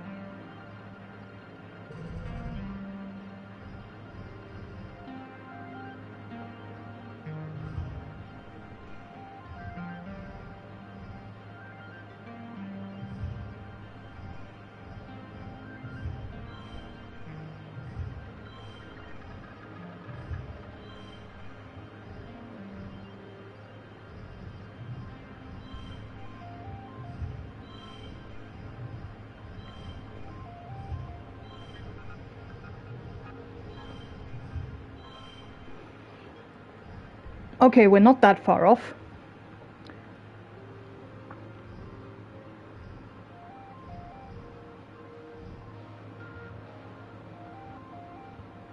+2 to a card. That wouldn't be enough. Draw a card. +1 to a card and change its suit to.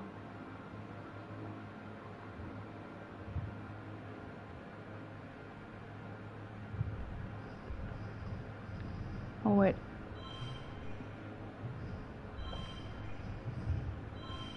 Are you a straight now? Yes, you are. That's better.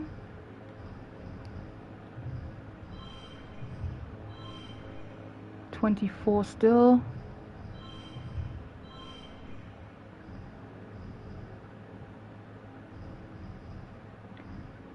+2 to a card would give that a 3. +1 to a card and change its suit. If we use a mushlock and the bobber fruit on the last card here, it would turn into a 4, I think. And I think that should be enough to give us the better straight. And thus make us get the challenge.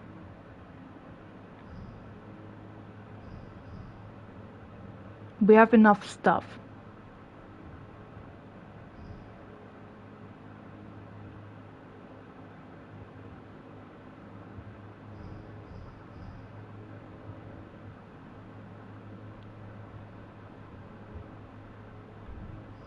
Or it should also be enough if I just change this card to blue.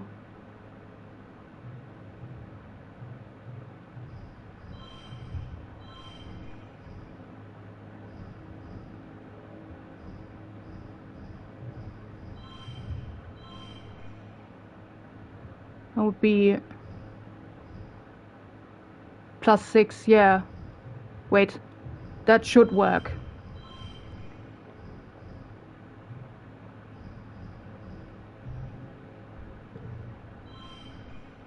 It doesn't. What? Okay, it's out by 1. Damn it. That could have worked. But then... Oh no, then the straight is gone. Never mind. Giving it the straight back. And then we just have to use this card now on this one as well. And then it's enough. Yeah. Was a bit expensive, but fine.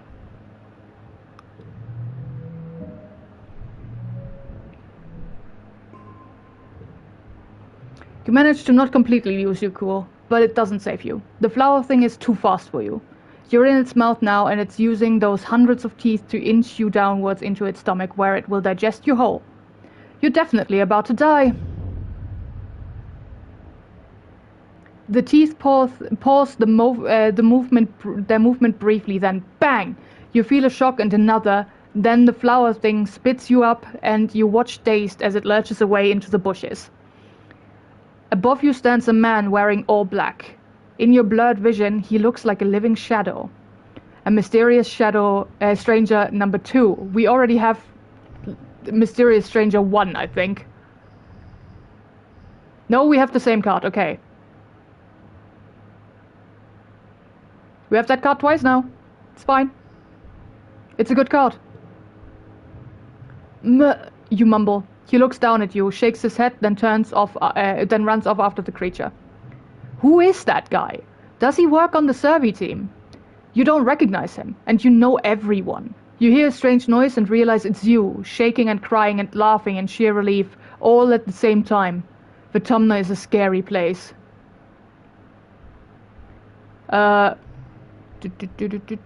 We have stress 80 right now, so we can keep exploring.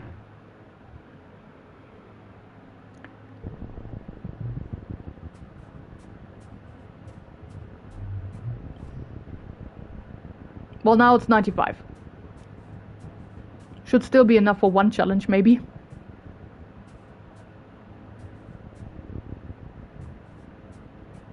It did stress us, unfortunately.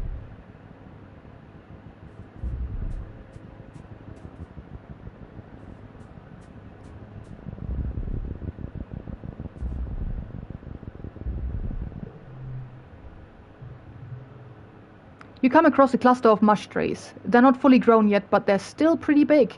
It might be good to harvest them before they get all gross and mushy during the rainy season. If you were older, you could probably cut them down and get some kudos for them. Give them a friendly pet or come back later. We petted them last time and it was good, I think. I think there was an animal underneath us when we petted the tree. And that gave us an animal point. Nothing bad, I think. Let's try that again. You like the mush trees. You give one a pat and are surprised when it moves under your hand. It's not the tree though, but a camouflaged creature lying against the trunk. It's small and looks a little like an octopus or a starfish. Lots of long legs wrapped around the tree like it's giving it a hug. Yep. 2 to perception and 2 to animals. Hell yeah. You two want out to try to continue. You have to go home. Yes.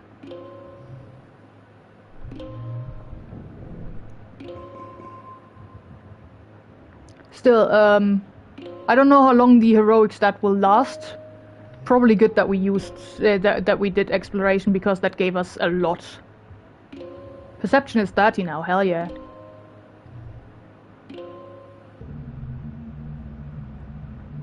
You've been having weird dreams as usual. They seem to get worse around glow.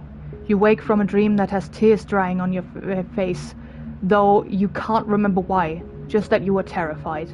Whatever it was, it felt real enough that for a moment you just lie in bed with your eyes closed and try to calm your breathing. You blearily rub your eyes and... Surprise! Oh, it's your birthday!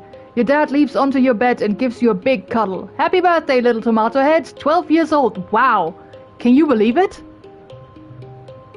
No, your mum answers for you, laughing as she hands you your present. It was just yesterday Antecedent was showing me how to change your diaper. Because it's your birthday, your parents have brought in food from the canteen so you can all eat together in your bed. As you stuff your face with savory tofu chunks, you open your presents. Which one is your favorite? A bouquet of exotic flowers from your mum? Red Zero? Toy of Xenofauna, +1 to toughness cards? Or Photofauna, +1 to yellow cards?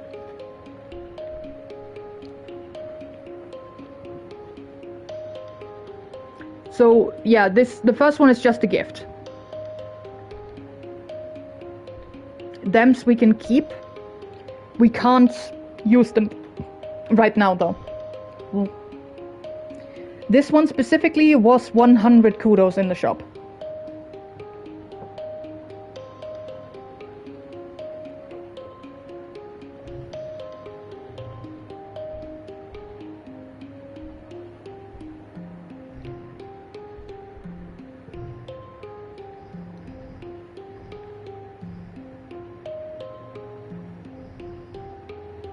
We have 7 cards in both yellow and red, and the number values that we have for red are higher than the ones that we have for yellow.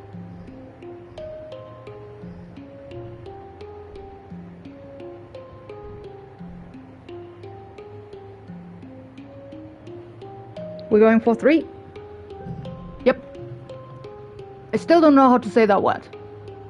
A photophona. This instrument is part flute and part paintbrush and uses a neural link to paint holograms in the air as you play. How did Tangent know? What a great gift. You can't wait to practice it in the lounge. Everyone's going to love it. Unlock play the photophona in the living quarters. Okay. As your dad clears away the wrapping paper and the dishes from breakfast, your mum folds her hands on the table and gives you a serious look. Uh-oh. So, she says, we've been here for 2 years now. I know your dad and I have always said you're in charge of your schedule, but we've been keeping an eye on you. Oh no. A loving eye, your dad interjects, stuffing wrapping paper into the recycler pickup bin. A trusting gentle eye. Professor Hell used to tell us all the time about how hard you're trying in school, your mom continues. That's great. Your dad and I are really proud of you. Working might seem fun and grown up when you're a kid, but if you want to do more than manual labor, you'll need some book smarts too. Your dad joins you again. So it's time to start thinking about how you're going to contribute to the colony when you're older. At the look on your face, he laughs. Don't worry, we're not going to make you get a job right now. We're just asking, what do you want to be when you grow up? A farmer like you two, which needs biology. A teacher like Professor Hell needs reasoning. A parent with like 10 kids and empathy. A captain of the sports ball team needs toughness. A famous idol, creativity. A monster hunter, bravery. Can't be the governor because we don't have persuasion. Or do I have to decide right now?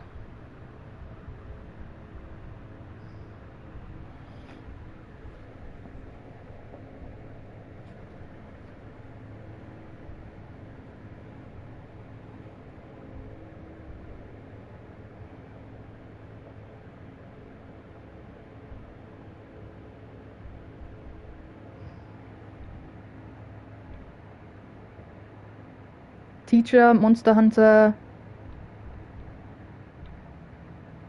idol. Okay. 1 and 2 for teacher, 3 and 4 for monster hunter, 5 and 6 for idol. That's a 6. We're a famous idol. Your mum squints. You've been watching those influencer videos again, haven't you? She accuses. I hate that we scraped those off the HoloNet before we left. You know, they were made up most of the time, right? No one really lived like that by the time we left Earth. Well, your mum starts to get up. I'm sure your friends all want to wish you a happy birthday. She stops and snaps her fingers. Or you might not have considered a career as the depot clerk, but Elle and Bernie mentioned their daughter Mars is working there, and she needs some help. Now that people can freely order luxuries, it's pretty busy there. Sure beats shoveling dirt, your dad laughs. If you don't take that job, you tell Mars, I'll be right there. Your mum rolls her eyes and smiles.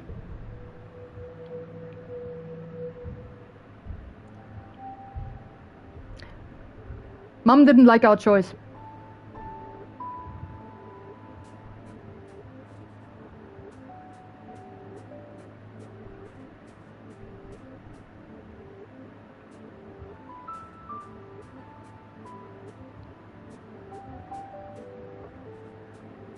Nothing around here, I don't think.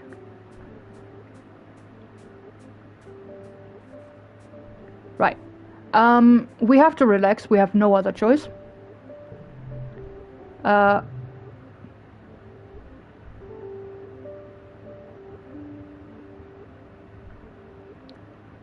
Relax in the lounge. That's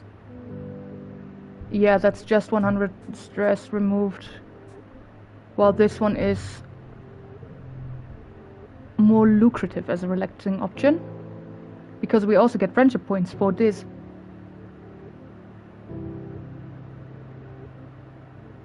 But the other one could be anything. Let's do relax on the walls this time and do the other one next time. Again. You run into Cal and Anemone on the hill behind the garrison at a small construction site. They seem to be throwing logs. There are a bunch of them lying at the bottom of the hill. It's a caber toss, Anemone shouts to you, then grunts with the effort of lifting a 6-meter-long mush tree pole. She throws it like a javelin down the hill and sprints after it. My best record, she shouts and ties a piece of caution tape to the end of the pole. Your turn next, Cal says, pointing to a neatly stacked pile of construction poles beside you. From the looks of the nearby construction, they're probably destined to be a new lookout tower someday. Choose an average one, choose a thicker, heavier one. Can I just watch instead? Or maybe we shouldn't?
Choose an average one.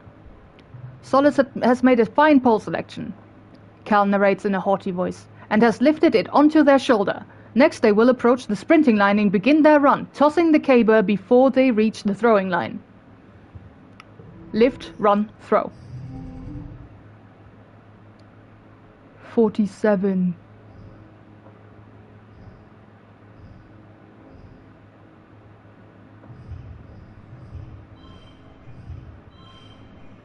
That does not a street make.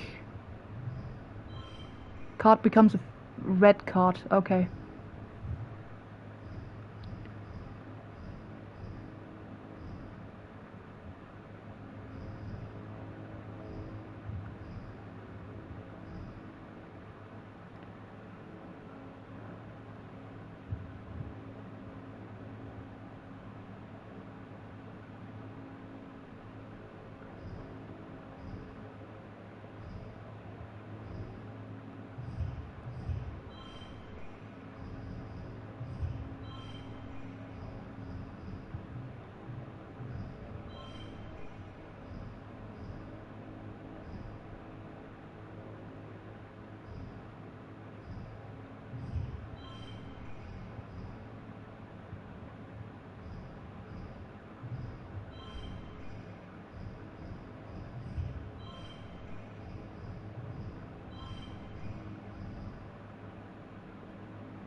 Mm-hmm.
No, that's worse.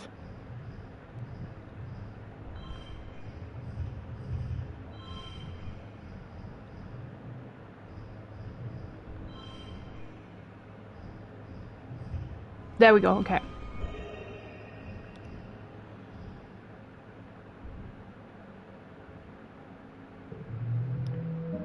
Just about.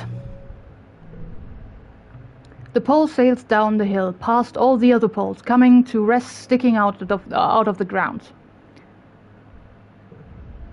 Wow, you beat my best distance, Anemone says when she jogs back up. Players can't beat each other in mushwood toss, Cal corrects her. They can only beat their own high scores. But you get 3 bonus points if it sticks out of the ground like that. You play for the rest of the afternoon, adding rules and variations as you go. You don't stop until the entire stack of poles are in a jumble at the bottom of the hill and decorated festively with caution tape. It's a wonder you got away with this.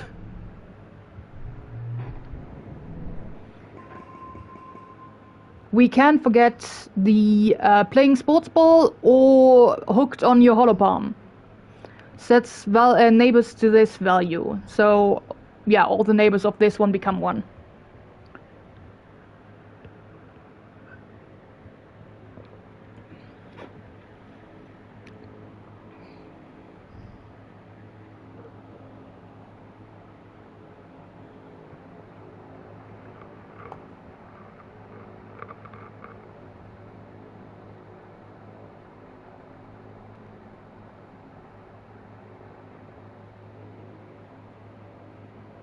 Let's get rid of the sports ball.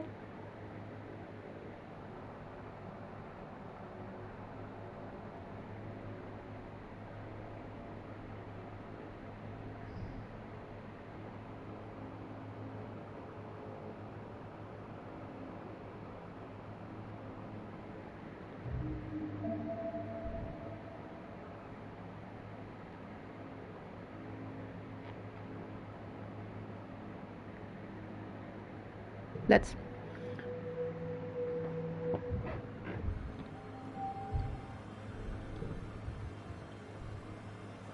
Right. We still have the heroic thing.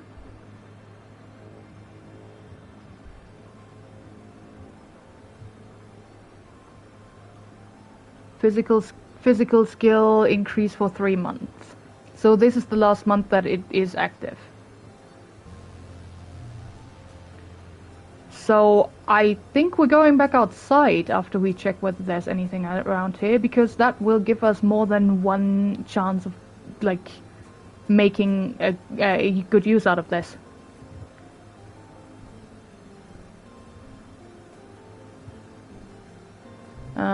How much is our toughness right now? 29. Perception is 30. It's pretty good.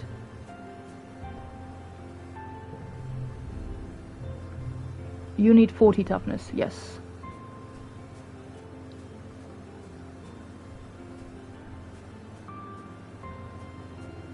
Yeah, I think going outside makes the most sense.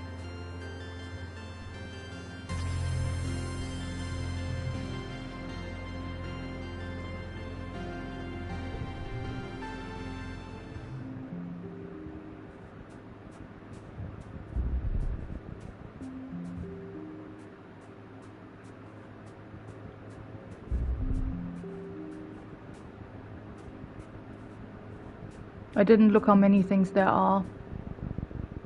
It's not gonna be the last month we're out here. For this year. Geoponics engineers have set up a work site here, using the roboplow to tear up the ground and prep it for work for farming. You don't want them to see you. They'll send you home for sure. Take a closer look, do the challenge or go away. The challenge should be very easy.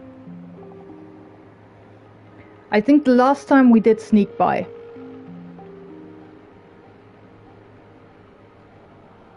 Like, that one we definitely also had.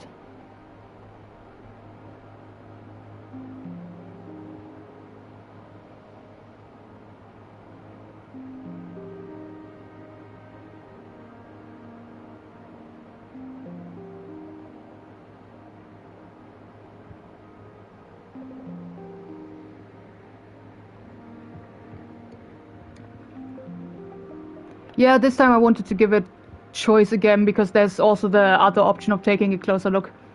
But yeah, let's do the challenge. +1 to card to the right.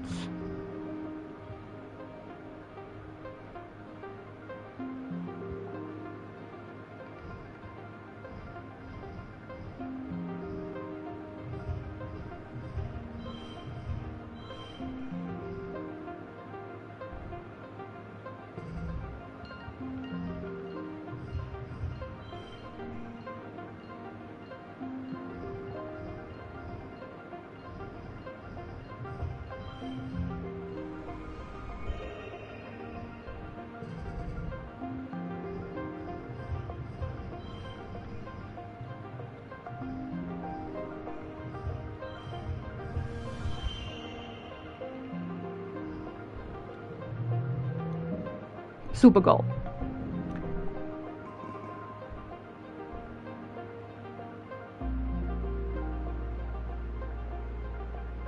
Nice. You skulk under the trees at the edge of the operation. The loud grinding of the roboplow hides any noise you might have made. Yeah, this is the exact same thing. You back! Perception level 1, highlight collectibles. All collectibles glow. Okay.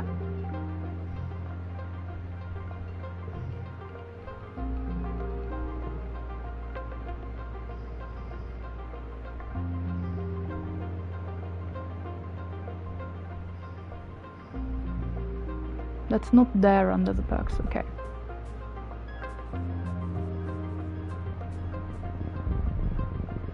Oh, we got that from... Yes, okay. I got it. We got that from getting the perception up to 35.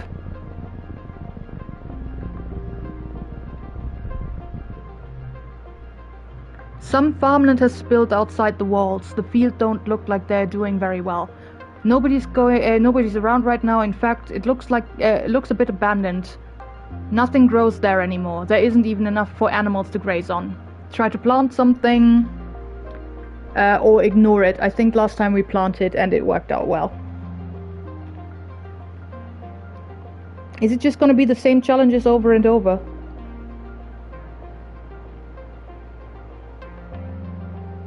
Maybe there are other outcomes, maybe there will probably be different challenges when we grow up a bit more.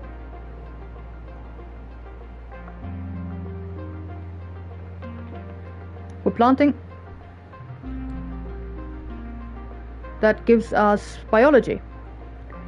You're just a kid playing at being a farmer. You mess around for a few hours planting some things that look like seeds, but it's unlikely any of them will actually grow here.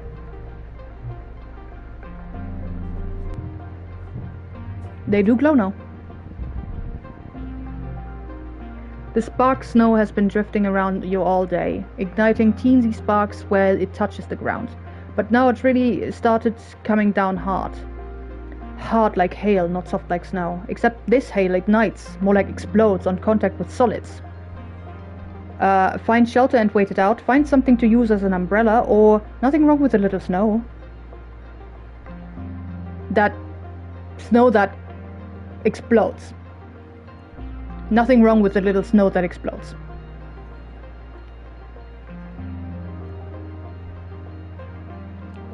I don't think we've had this one before.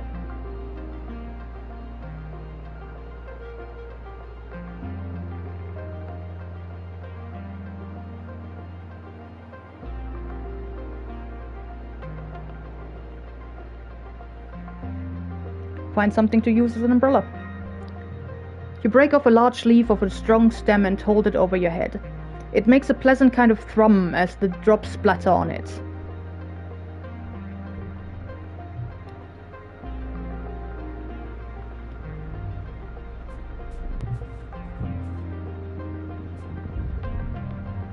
As you come to the bend in the path, movement catches the corner of your eye. There's something up on top of a nearby mushroom-capped tree. You can't quite tell what it is, but is that a person? Oh hey, it's the stranger!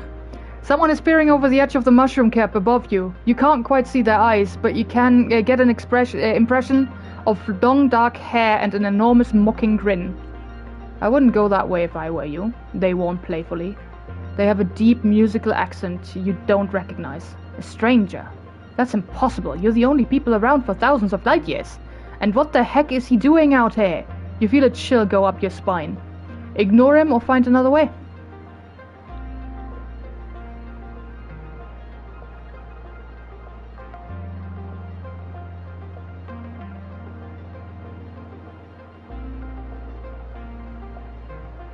Fairly sure we didn't have that specific one before.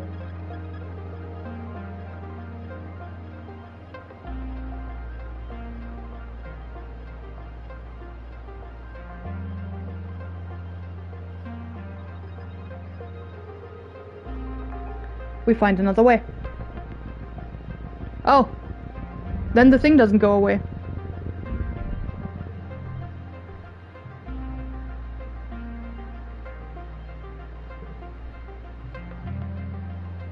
Okay, we have another option now. Ignore him and or ask why not. My guess is also that that is the time traveler.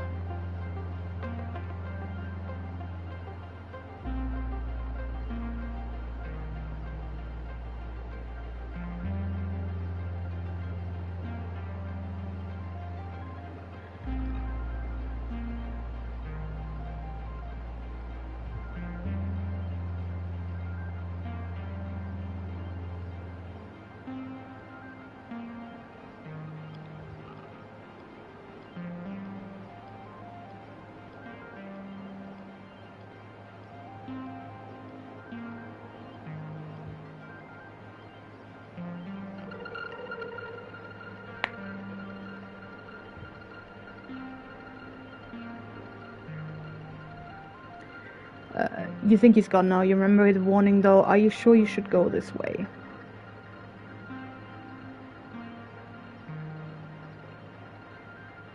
Ignore him and move on quickly. Why not? Or find another way.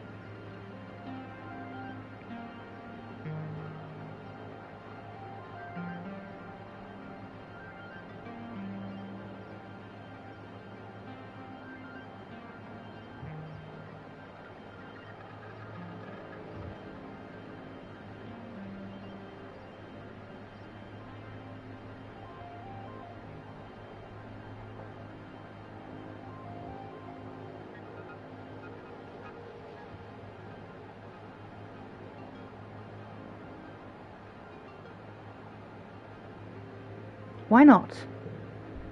You start to ask why, but he's disappeared again over the edge of the mushroom cap. You shout, but there's no answer. You can't even figure out a way to get up there. Can this guy fly? Or was it just a mirage? You think you might be seeing things.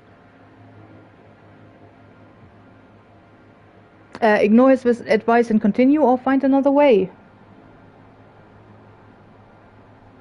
Which will probably still leave this uncovered.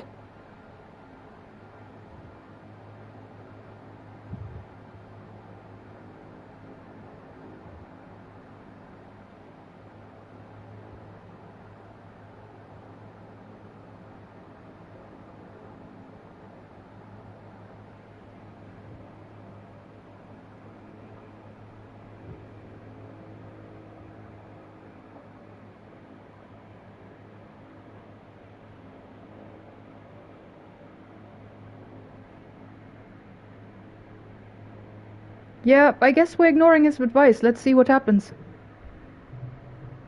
No, no, no. You've met everybody on the stratospheric. That must have been some kind of animal. One that looks like a person. And sounds like a person. Maybe it's this playing tricks with his voice.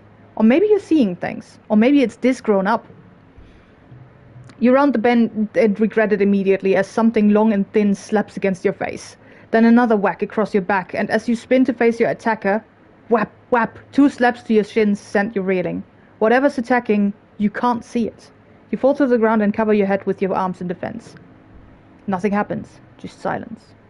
When you look up, there is no attacker, but the plants all around you are flattened to the ground. They're long purple reeds with knobbly bumps at their bases. As you watch, the reeds slowly start to bend back upright. You poke one experimentally and it slaps back down to the ground, stinging your hand. Attacked by grass. How embarrassing. You decide to call it slapgrass. That happened.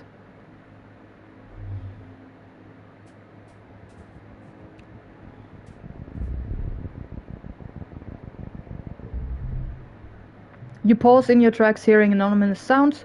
Shoo. It keeps getting louder and louder as you move forward. You don't see anything making the noise, but it seems to be coming from all around you. Bravely continue on.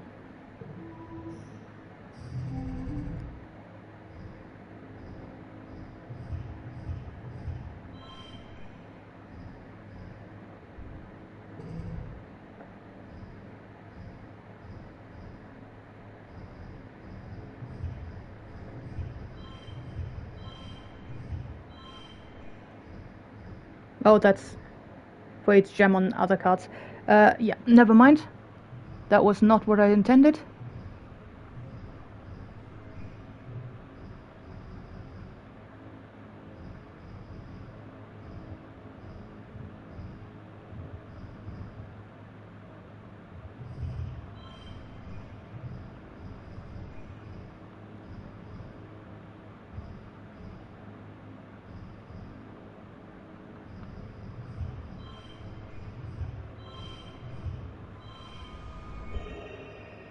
That's more like it.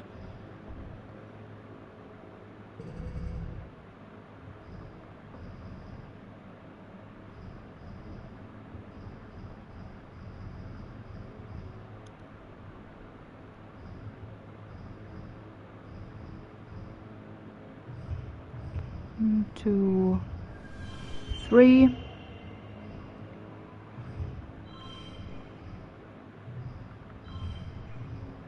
Wait. This can get better. 1, 2, 3, 4, 5.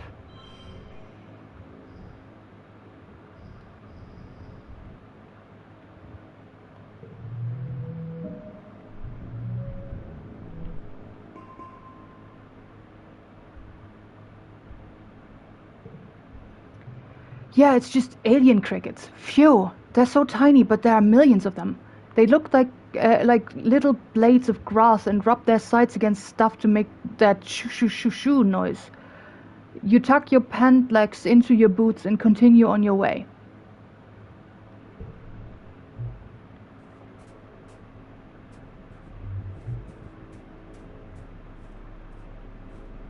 That's the entrance again. Let's pick that up.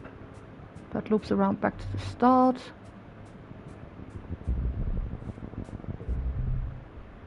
You spot suspiciously regular amount of spark snow. Maybe something is buried underneath. Could be dangerous though. Last time we poked it with a stick and that was nothing. I don't know what happens if we dig it up immediately.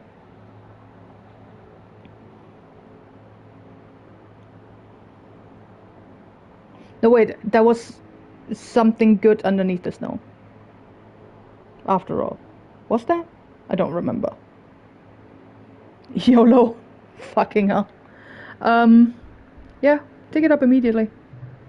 You fearlessly dive in, digging with your gloved hands. That gives us a bravery. Turns out it's just a pile of snow, nothing more. Yeah, it was just normal dirt, yeah. You're too worn out to try to continue. Yep, we're going home.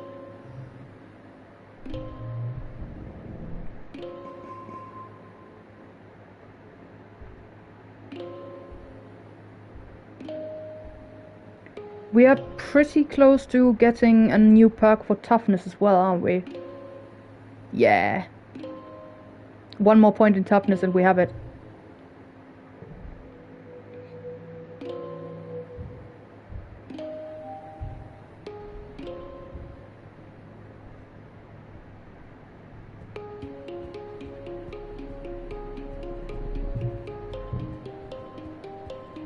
This does make it easier to find collectibles.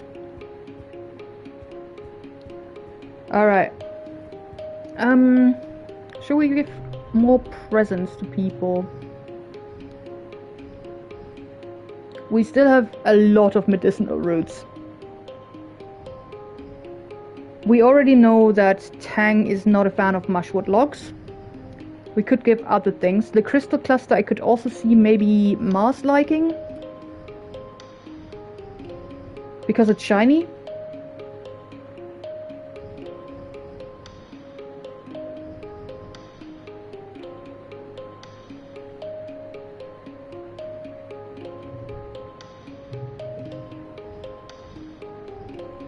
For Tang, I'm not sure. The crystal could also be a thing for Tang, though. That's, yeah. Give Tang a root. Let's try that. This is interesting, is all Tang says, taking the roots and turning them over in her hands. Her lip curl in distaste at the dirt that still clings to them. No, really, she protests when she sees the look on your face. I'm going to analyze these roots to see if they have any useful properties. They might be medicinal. She turns to walk away, then remembers herself. Thank you, she adds, almost as an afterthought. Hell yeah, she does like them.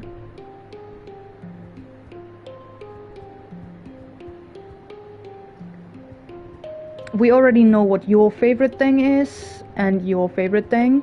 We don't know for this and for Mars. For the others we have figured it out. Oh hey Solace, Mars says, breezing past you.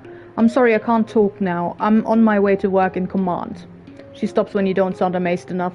You know, the supply depot, she clarifies. It's the most important job in the whole colony. Anything that gets made here goes through me first. Mars's smug smile gets somehow even more smug. Plus, I get the first pick of all the best stuff. Need friendship with Mars of 10 or greater to be able to work there. Wow, Mars, that's amazing. Go straight to second, ask for a job. That needs rebellion less than 20, which we do not have. We are at 40. Or we just ignore Mars.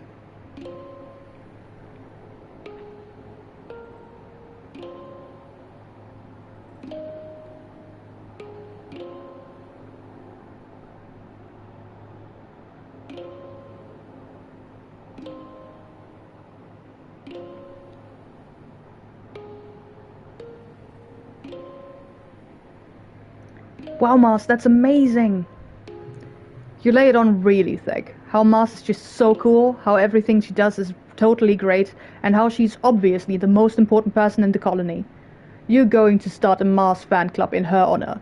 She just laughs. Nice try, Solace, but thanks for the compliments. Then she just leaves without even offering to help you get you the job. Drat, sucking up to Mars didn't work? What's next, having to actually ask for what you want? Ugh. Maybe you could ask again later.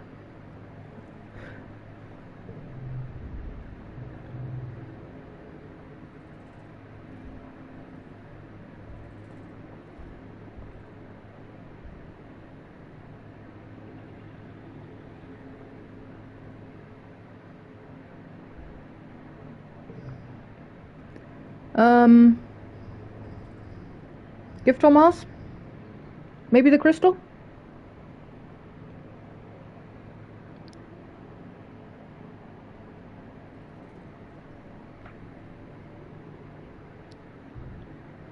Yeah, let's try.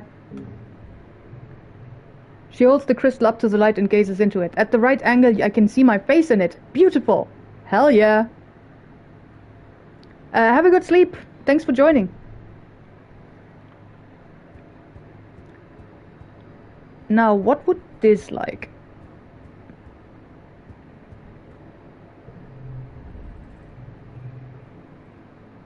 This is scrolling through a novel on his hollow palm, completely checked out of the world around him. He startles when you tap his shoulder. Gee, Solace, he grumbles, gesturing to close his novel. You catch a few lines about a dragon before the screen disappears. This flips up his collar and turns away. Can't you tell when someone is busy? We still need more bravery for that. We are at 20, basically. Well, 19.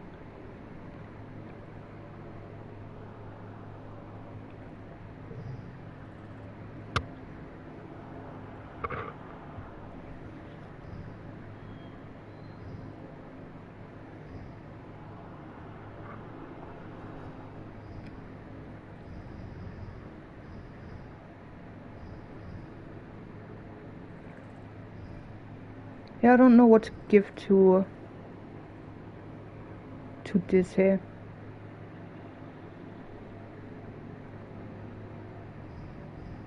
He has not had a log yet. I've not given this any presents. We can try a log. It's not like we're running short of them. Let's just... thank you. This says clearly unsure about how to react. I'll find something to do with it. Well, I tried a log now. I'm sorry. Next time we try a route. Oh hey, new stuff with this though. You slip through the colony gates, feeling the breeze from the mushroom forest ruffle your hair. You look around for Diz, but he's nowhere to be seen. Maybe you went to class today? Probably not. This is secret, +2 if in first or last pane. Okay. As you're about to return to the colony, you hear what sounds like crying coming from one of the expedition vehicles. You pull back the tarp that keeps it from being blanketed with fungal spores and find Diz curled up in the cabin. He wipes his eyes and turns away. Go away, he mutters. Are you okay or what's up, crybaby? Fucking hell, why do we have to, why is the option always there to be so mean to him? He has done nothing to us.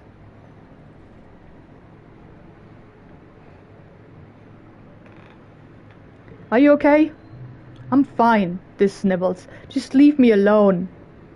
Do you want to talk about it? Why don't you go ask my sister, he mumbles. Tang is so mature. She knows everything. I'm just a sensitive little crybaby who doesn't know anything. Diz wraps his arms around his legs and hides his face in his knees. I hate her, he mutters. Everyone thinks she's so smart, but she's just a big meanie. I hate everyone here. I hate being here. I just want to be left alone. I'm so sorry.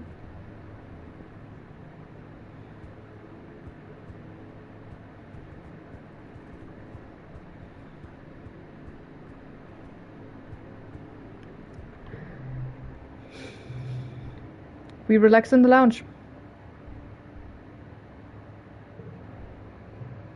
You look around the lounge. Some friends are here. Who do you want to hang out with? Mars or Diz?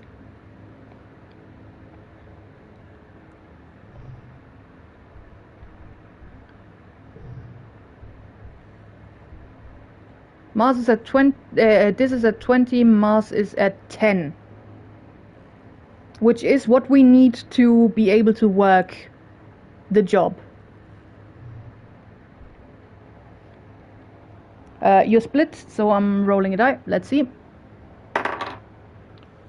We're hanging out with Diz. You plop down beside Diz, who's listening to music in his hearspeak and ignoring everyone else in the lounge with dogged determination. When it becomes obvious that you're not just going to leave him alone, he turns off his music with a huff. What do you want? You ask him what he's listening to, and he replies, It's just some old Earth music. You probably won't like it. All you have is Earth music, unless you want to listen to the space shanties the adults made up in the last 20 years, so you don't know what he's talking about. You tell him to give you a little credit. He rolls his eyes, but lets you sync your hearspeak to his. Grungy sounding rock music fills your skull. You spend a few hours passing music recommendations back and forth, lost in your own private soundscape.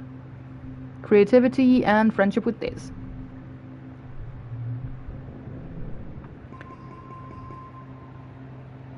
Okay, we can get rid of Distraction, which lets us draw one extra card when drawn, or the Robo Power, which duplicates, which gives us 2 duplicates of this card.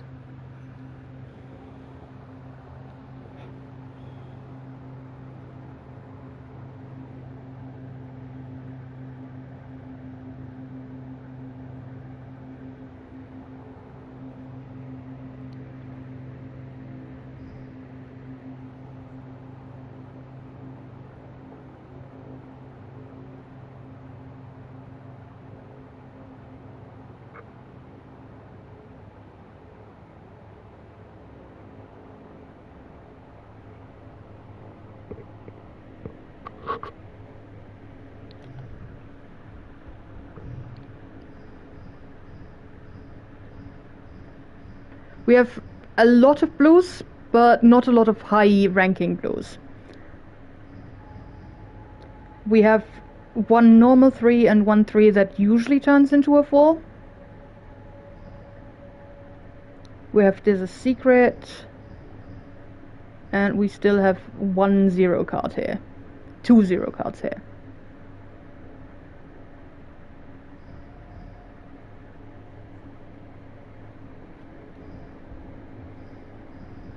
Well, we still have at least 1 0 card per suit.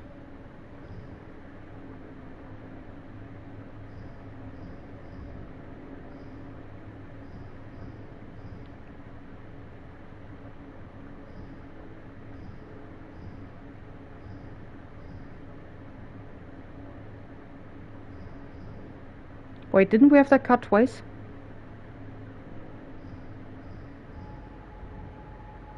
Maybe we weren't allowed to have it twice.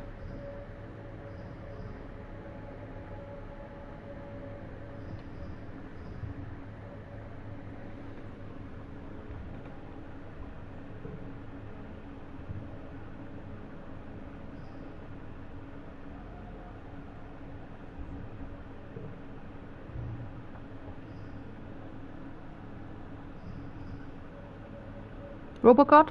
Sure.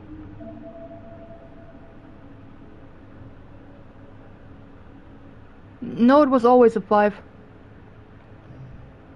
With a diamond on it.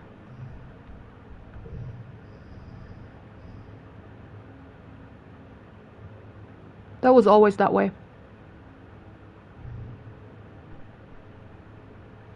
Yeah, I was thinking that we should probably try out the phono thing. Your dad comes back from work one day looking seriously under the weather. He's pale with deep circles under his eyes and he keeps sneezing. It's fine, he insists. It's just all this pollen in the air. It's skunking up the old air tubes. Do you remember hay fever, Flulu? We always got it back on Earth, too. Your mum frowns and crosses her arms. We did, she agrees. So why isn't it bothering me? You're a lot tougher than me, sweet pea, your dad says, and your mum rolls her eyes. I'm sure I just have to get used to it like you did, he continues. Maybe I'll go for a stroll outside the gates later. Really get a good lungful of the stuff. I'll feel bad for a few weeks, but after that I'll be fine. Please don't go outside. Your mum raises both eyebrows. Outside the gates? You? Your dad shrugs. Then he falls into a fit of sneezing and can't answer. Your mum directs him to go lie down on their bed. You need rest, not machismo, she scolds him. I don't have achoo! Your dad sneezes. A macho bone in my body, Fufu, and I have to fertilize the corn and the pixie beans this week. Uh-huh, your mum grunts. Your dad pulls a handkerchief from his pocket and sneezes into it a few times. Big yelling honk sneezes that echo through your whole quarters. He pulls it away from his face and you can tell that something's wrong. Oh no, no. Is it blood? Huh? Your dad says weakly, holding the handkerchief away from his face. It's bright fuchsia pink and glittering in the light. That's weird. Then his eyes roll back in his head, his knees buckle, and your mum yells for you to call Instance. Chief Engineer Instance takes your dad's vitals and gives him a cursory look over, but she seems satisfied with what she sees without having to do a thorough examination. The explorers have started calling this the shimmer, she says, shining a light down your dad's throat. He's looking a little better, but not much. It's an airborne environmental toxin, likely in the pollen fog. Will he be okay, or just that? Yeah, he should really not go outside. I really hope that he's gonna be fine. Please? Please? Will he be okay? It doesn't seem to cause long-term damage to the body, Instance explains. She gestures in the air, making notes on her hollow eye that only she can see. I've been tracking its effects for 3 seasons now. The toxin is flushed out of the body after 3 to 5 days. It's not contagious. She looks down at your father. What that means for you, Geranium, since you're particularly susceptible to the toxin, you should be taking better pains to avoid exposure. If you must go outside during pollen, use a respirator. Yes, please, Dad. Your dad smiles weakly. You got it, boss, he says. Your mum smiles and puts her hand over his. As your literal boss, I'm ordering you not to come into work for the rest of the week, she says. You're on strict bed rest. She leans in to touch her forehead to his. They stay like that, smiling with relief. Even after 1 day of bed rest, your dad is looking a lot better. He's clearly anxious to get back out into the fields. You're gonna love this new crop, Solace. It's called a pixie bean. They glow in the dark. He's already pulling off on his boots. The fields look so beautiful at night. I'm happy that we finally found something that would actually grow here that isn't soy. Soy and more soy. I'm happy too. They die like flies, and I'm very worried about everybody here. Can I please keep my parents?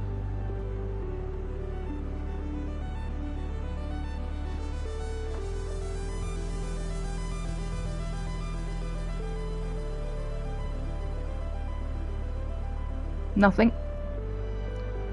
Hey, Tang. Your holopalm pulses with a message from Tang. Hello, Solace.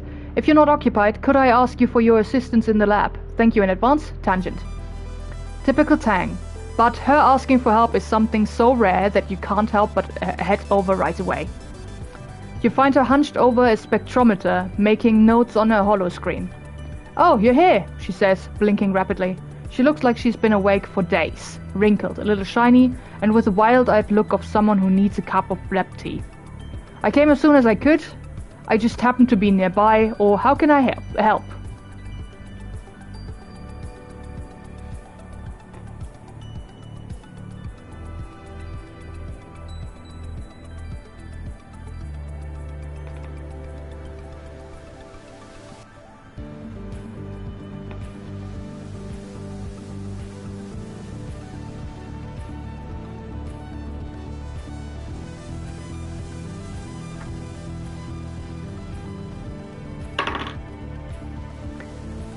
"I came as soon as I could.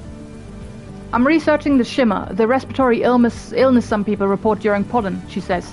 "I'm loath to admit it, but I need your assistance." She takes 4 vials with swabs inside and puts them into your hands. "I need recent saliva samples from both you and your father," she says. "There must be a reason why he's so susceptible to the shimmer, and you're not. You share half of your genetic code with him. There must be some marker we can compare between the 2 samples. Then," she continues, pulling another vial from a rack of test tubes, "administer this to yourselves. Wait 3 days and take the samples again. The test should be able to determine if anything in your body chemistry has changed."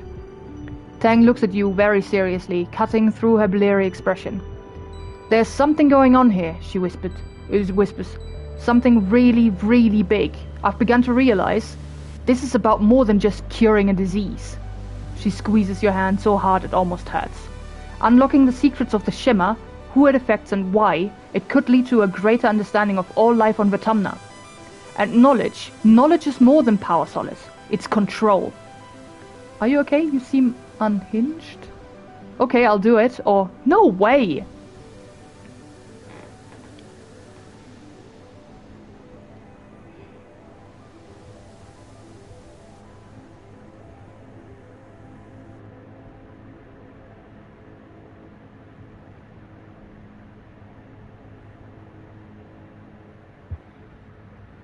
"Okay, I'll do it."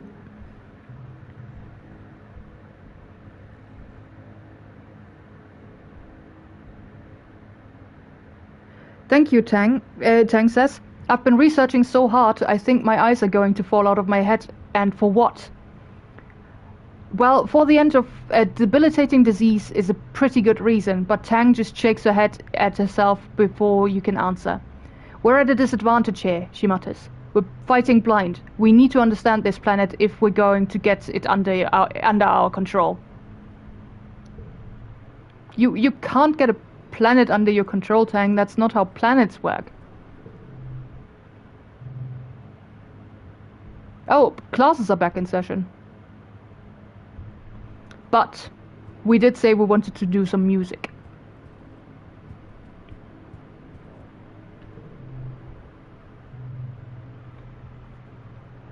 That gives us creativity and bravery. And minimal amounts of stress. The photophona, or phona, is part flute and part paintbrush. You point the end of the phona in the direction you want to paint, blow into the other end, and it makes sound and draws holograms in midair. Yeah, I was gonna stop anyway. It comes with a funny earpiece that fits behind your ear and reads your thoughts. Well, not quite. More like it detects the electrical impulses in your head and draws those. You aren't really sure how to use it. Follow instruction vids, which needs organizing, or ask a friend for help. We still have 0 points in persuasion. Or figure it out for yourself. So follow instructional vids or figure it out.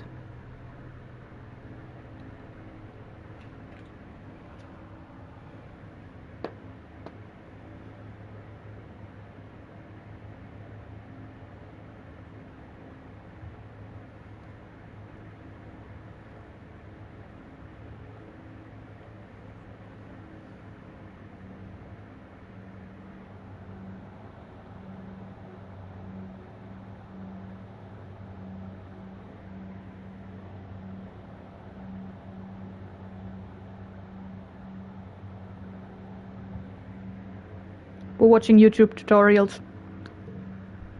Great masters, or at least the people on these teaching vids, who you notice are just sitting in their bedrooms like you, can create a whole animated scene. A lake, trees, a boat, a person on the boat fishing. You watch as the holographic image reels in something big, then a gigantic fish jumps up and swallows the boat with dramatic music to match. You can do this, no problem. Honk. You have a lot of beautiful ideas, but what you get is a masterful honking noise and a pulsating, tangled knot of sickly green light that quickly fades away. At this rate, you'll never be as good as the masters. That's discouraging. Figure it out for yourself or give up.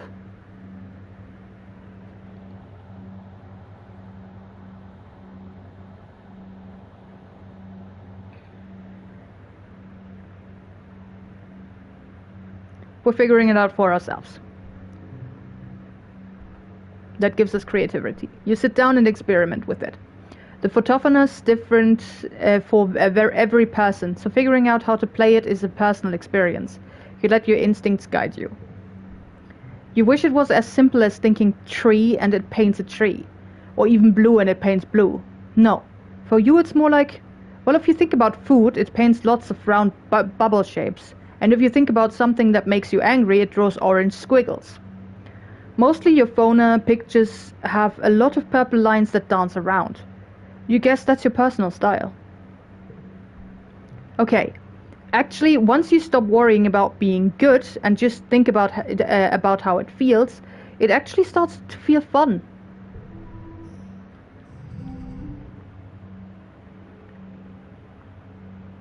One slot cards get +1, so I have no +1. One slot cards. One slot cards?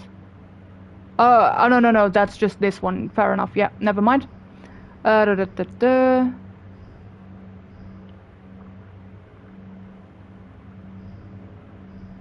have 2 5s right next to one another.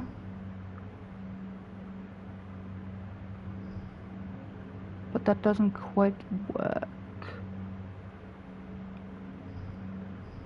1 2 2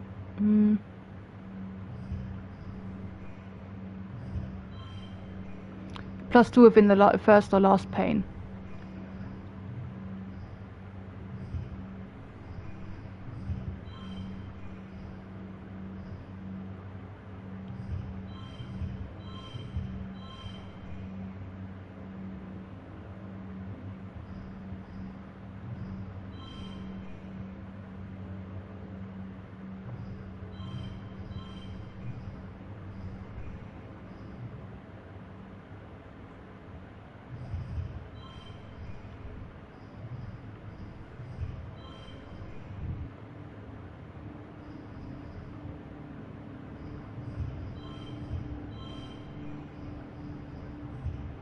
Yes.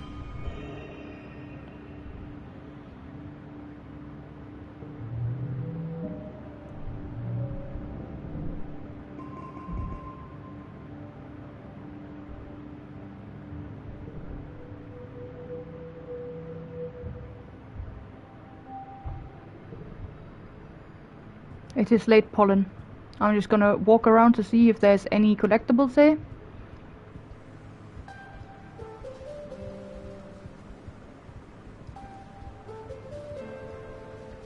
And then I think we'll call it a day. Yep, nothing here.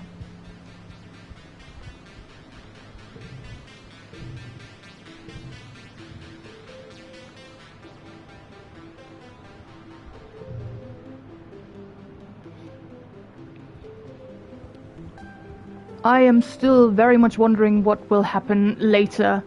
And also, we're almost at the age of a teenager, finally. We're almost a teenage exocolonist. Next time, we'll definitely get there.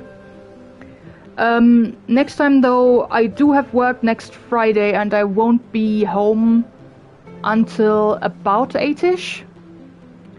So either we start later or I have to put it on a Saturday. We'll see what happens and how I feel after work. But yeah, we'll talk about that on a different day. Thanks for joining. I hope you had fun. And I'll see you soon. Bye bye.